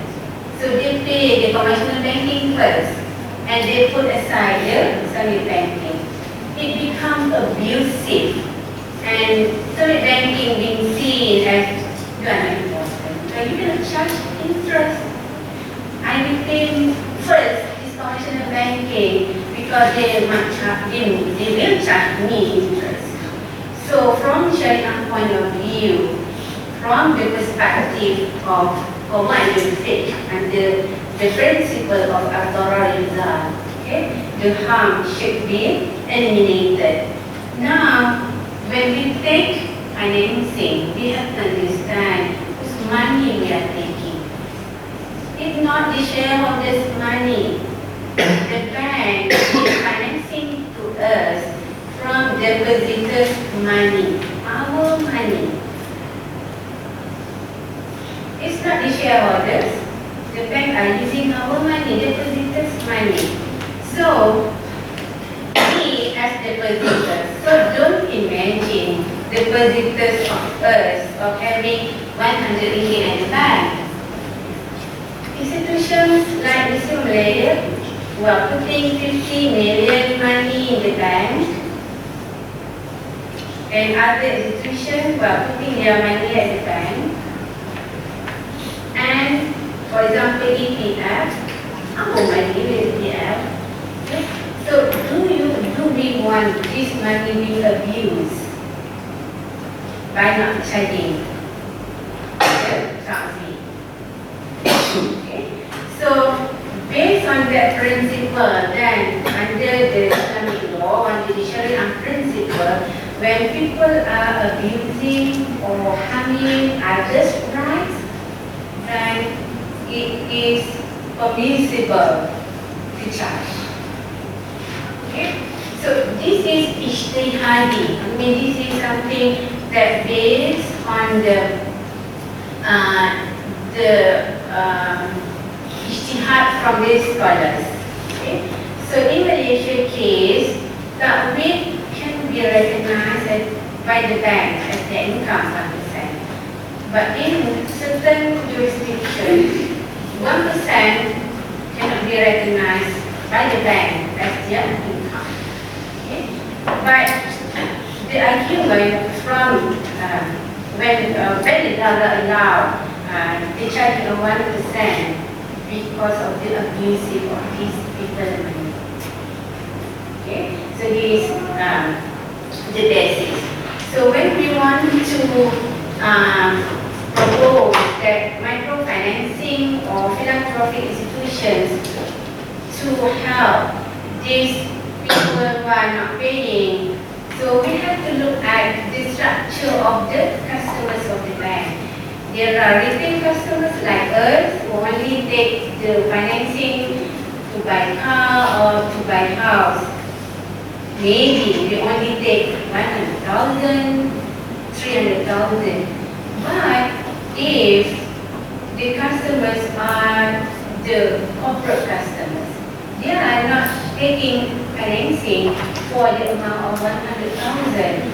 They are taking 50 million, 100 million. I mean, they are dealing with big amount of money. Okay? So, we want to help this institution by taking philanthropy or zakat money. I think it's not a proper way to do. But in terms of using money to help retail customers like us, so we have to accountable. When we apply for financing, we give evidence to the bank that I am eligible to get financing from the bank. This is my income statement, monthly income statement. This is my responsibility to pay. So when we want to take financing, we give all the evidence to show that we are eligible, we are accountable to pay. And again, banks, when they want to choose their customer to give grant financing, they have to look into the eligibility of the customers. Do the customer have all this? They have this scorecard. Okay? Because they are giving money from the depositors' money and they want to share this money. They are accountable. Okay? So if suddenly or after giving your promise that you are entitled to get financing, you are entitled, you are able to pay, and then you violate your promise. You are not accountable when you want other institutions to come and rescue you. When you want to get financing, you give all the evidence with your ability. But having said that, we understand there are really pure customers who having these difficulties because of maybe they run from their work, okay? So in this situation, I have seen what have been done by the bank institution. If the customer are purely having problem, for example, after being paying for sometimes and they have accident, paralyzed and everything, sometimes bank are giving their zakat to help this kind of customers. Then there are occasions, there circumstances, it happens. Okay? So if we look at this scenario, we have to look from various perspectives, various angles to ensure that Islamic banking with the zakat facility that not be being abused by people who are take advantage of the system that we have. This I think If I can add, I think we need to differentiate between ta'wid and ghorama. Because ta'wid is charged on how many days that you left to pay for your financiers, the settled date. Let's say you need to pay on 90th, but you drag until for a few days. So that one we consider as ta'wid. So we ta'wid as 1% out of the financing. In terms of default, basically the industry use the ghorama. Ghorama means the bank negara stated on 1% using the interbank money market rate. So that one I think on something that what is related to default. So mean that you cannot pay for 3 months. So from day 1 to before 3 months, so you mean that you pay for ghorama. So for ta'wid. So ta'wid is basically just to avoid people. Sometimes they have lots of the many financing. Usually they will pay for, let's say, the conventional first or something that give them charge, and lastly they will pay for Islamic. So sometimes Islamic bank has been abused because of this kind. So that's why they start with 1990s they use the ta'wid. And then ghorama means if you default, so means that until after 3 months you cannot pay. So at that time the bank will try to find the solutions to get back their money. So it will involve some of the charge. So basically the bank said the actual charges, the legal fees, administration fees that the bank need to pay in order to, for example, like to recover the financing. For example, like the bank do auctions or legal process in order for them to sell the asset and so forth. So mean that the ghorama is based on actual cost, and if there is additional amount that the bank have balance after deducting all the costs, so mean that the balance must be paid to the charity, not considered as income to the banks. So that's the difference between ta'wid and ghorama. Ta'wid, the money will be considered as income of the bank, but ghorama, the bank must take the actual, the balance must be paid to the charity. The one that you said just now on the charity institutions, I think if we use properly within having monitoring, this might be logical for me. If you look at after you considering several aspects, for example, like now not people have one house only, they have to financing 2 houses, 2 vehicles and so on. So you need to look at from the daruriyat perspective. Some people have 2 houses because of the hajjat, because of the luxuries. It's not because of the necessities anymore. So that's why I think if you want to suggest on having the public institutions, public finance institutions to help, so you need to consider very hard. Because people sometimes, they use because of necessities, sometimes they want to abuse and then use the backdoor in order for we can get money from the wakaf or from zakat, for example, because we cannot pay. But certainly they get people who get financing usually within the circle who are eligible to pay back. And I think if the first house is okay, but for the second, the third, if you want to use that reason, so it's not justified. Is there any other question? When you compare the pricing for the financial instruments and products available to, let's say, the small and medium business enterprises or to retail customers, when you compare the conventional banking and Islamic financial institutions, the pricing, the fees, why in most of cases, both on the deposit side and on the loan side, somehow Islamic financial institutions are less competitive.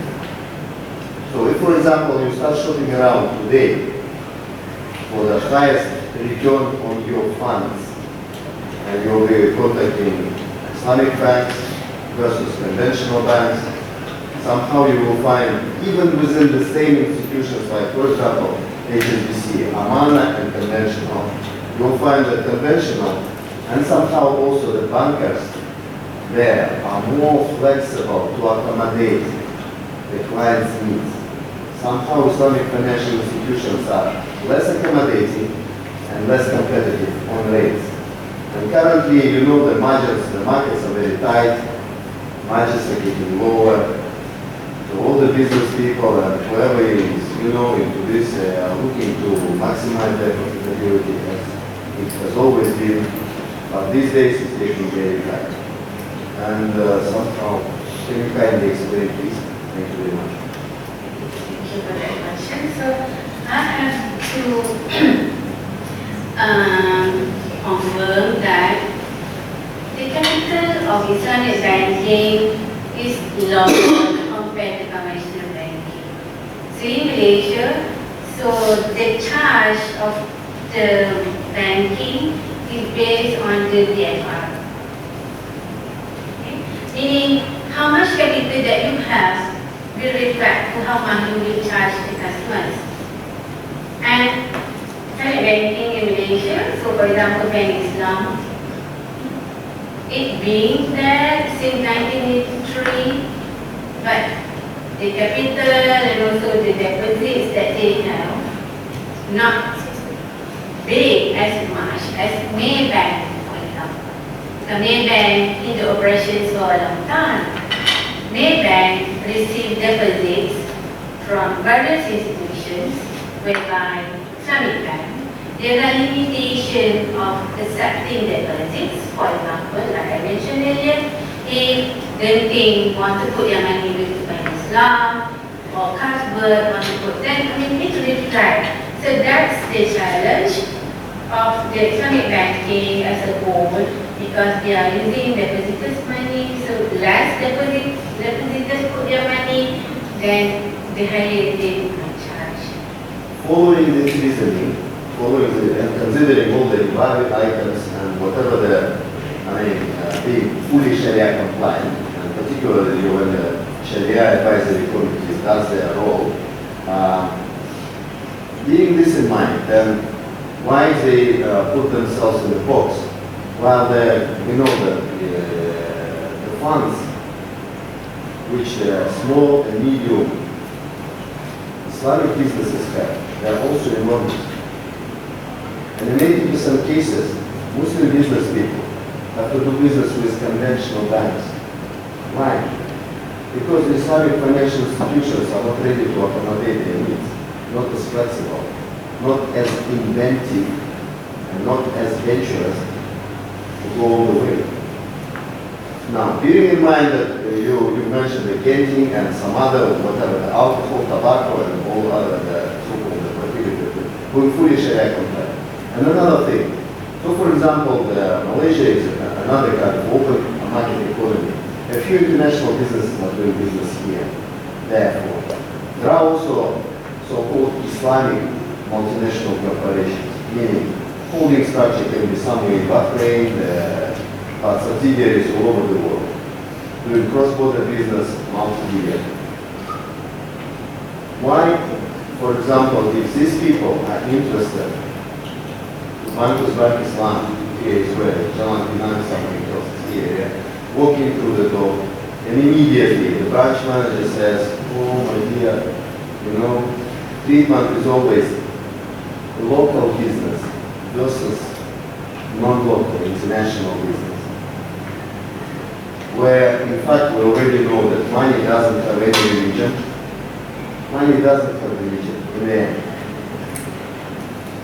So they literally are being sent off out of Bank Islam, down the road, turn right, HSBC Amana and HSBC whatever there, turn left, another OCBC, and they're out there. Whereas they come with their awareness like Sharia compliance, and especially talking of institutions like FDIC, they don't accommodate any international business funds. While they're open, okay, let's do business. How much do you want? I put this in there. No, you need to be booming. They may have as much funds as possible. And those funds, they end up somewhere which is received. Most likely in Canary Wharf in one way. I think that if you're aware that under the regulatory of bank negara, there are regulatory on AMLA, anti-money laundering, which very much look into who are the customers, and especially under the regulation of KYC, know your customers. I read, yes, I agree that for foreigners to get funding and financing, they have to fulfill this KYC. Okay? And each bank, they have their own policy. And yes, I agree, especially for foreigners, they put much emphasis on who are the foreigners who will be given the financing, even the credit card, because they have to fulfill this. But when you mention AMLA and KYC, Yeah. it's a level playing field in banking industry because all banks apply AMLA and KYC, not only Islamic banks. Yes. They go down the road, HSBC, same AMLA, same KYC, HSBC, but sometimes they're okay. welcoming, okay, yeah, as long as you have all the package, you are our client. And they will entertain all the way. So why Islamic financial institutions are not as entertaining and not as competitive? And they kind of put themselves into the small box, and later they start complaining, oh, because we are, restricted by Sharia compliance, we cannot open our coffers to more funds, and therefore we cannot offer you more funding for the clientele. They're kind of limiting themselves on a depositor side, and therefore they have very limited capabilities later when on financing services, on financing product side. I think there's no Sharia issues in this case. Yes. To entertaining. No, when I'm mentioning AMLA and KYC. Yes. When you mention AMLA and KYC, it's a level playing field. Everybody applies it. Yes. It's like playing football on any ground, same rules. But if, for Football. example, you go to the conventional bank, for example, you go to Maybank or CIMB, I think it's the same. But when you go to HSBC Amana, because it is the foreign bank, then it may have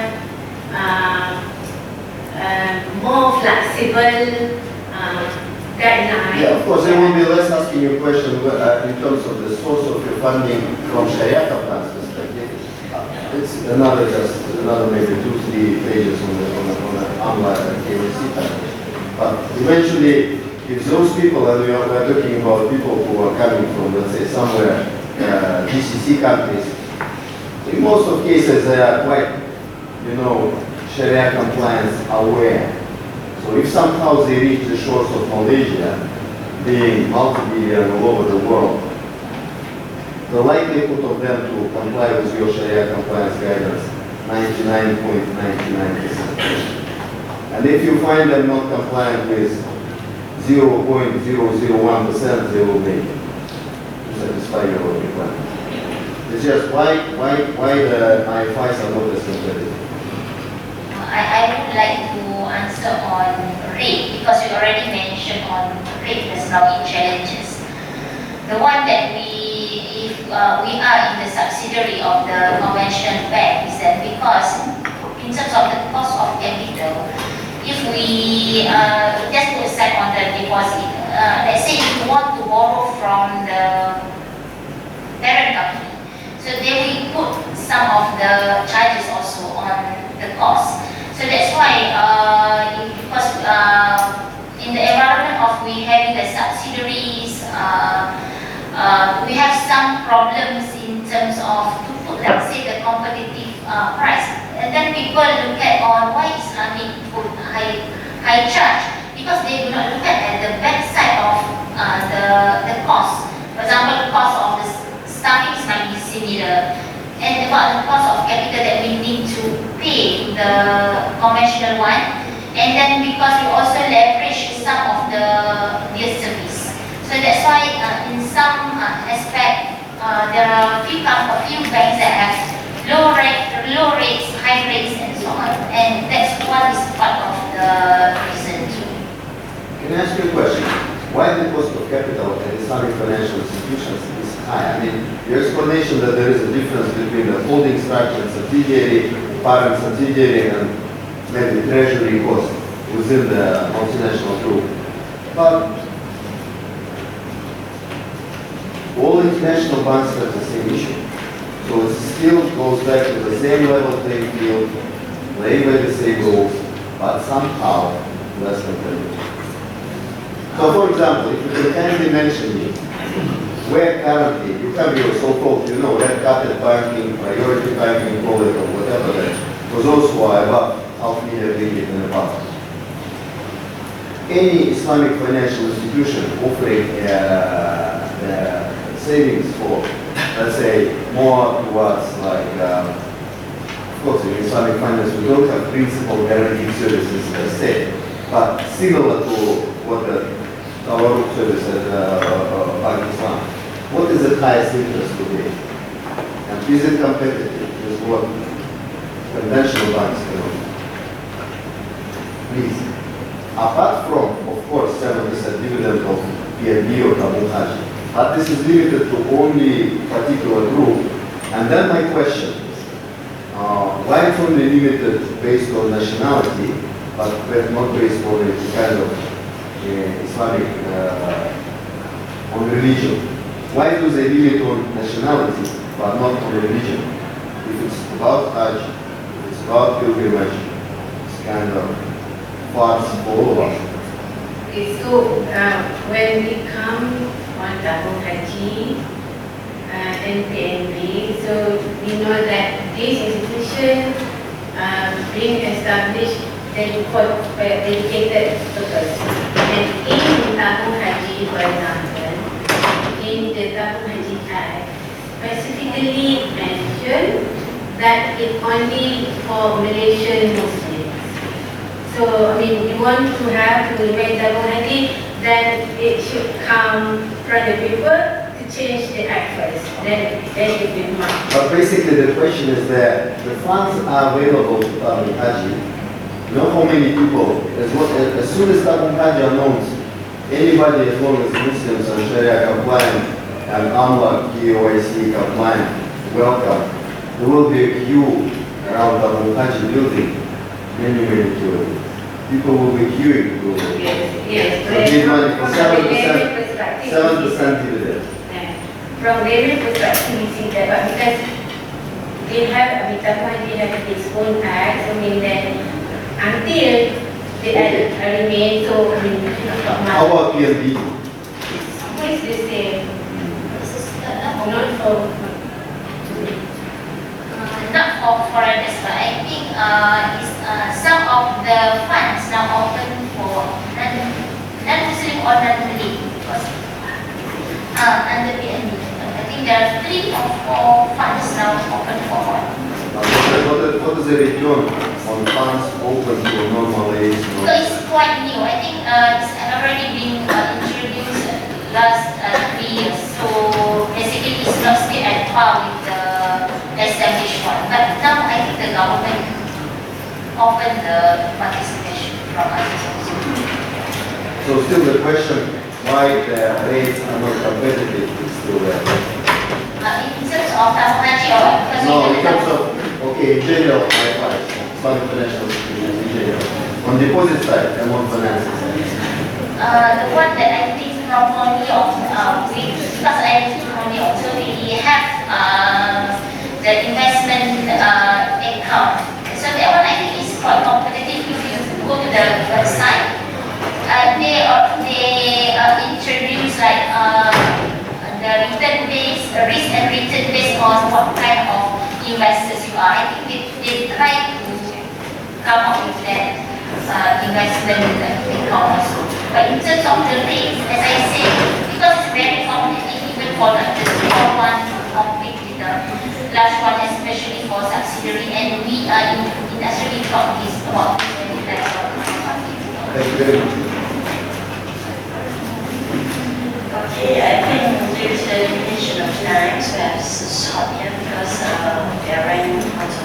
already.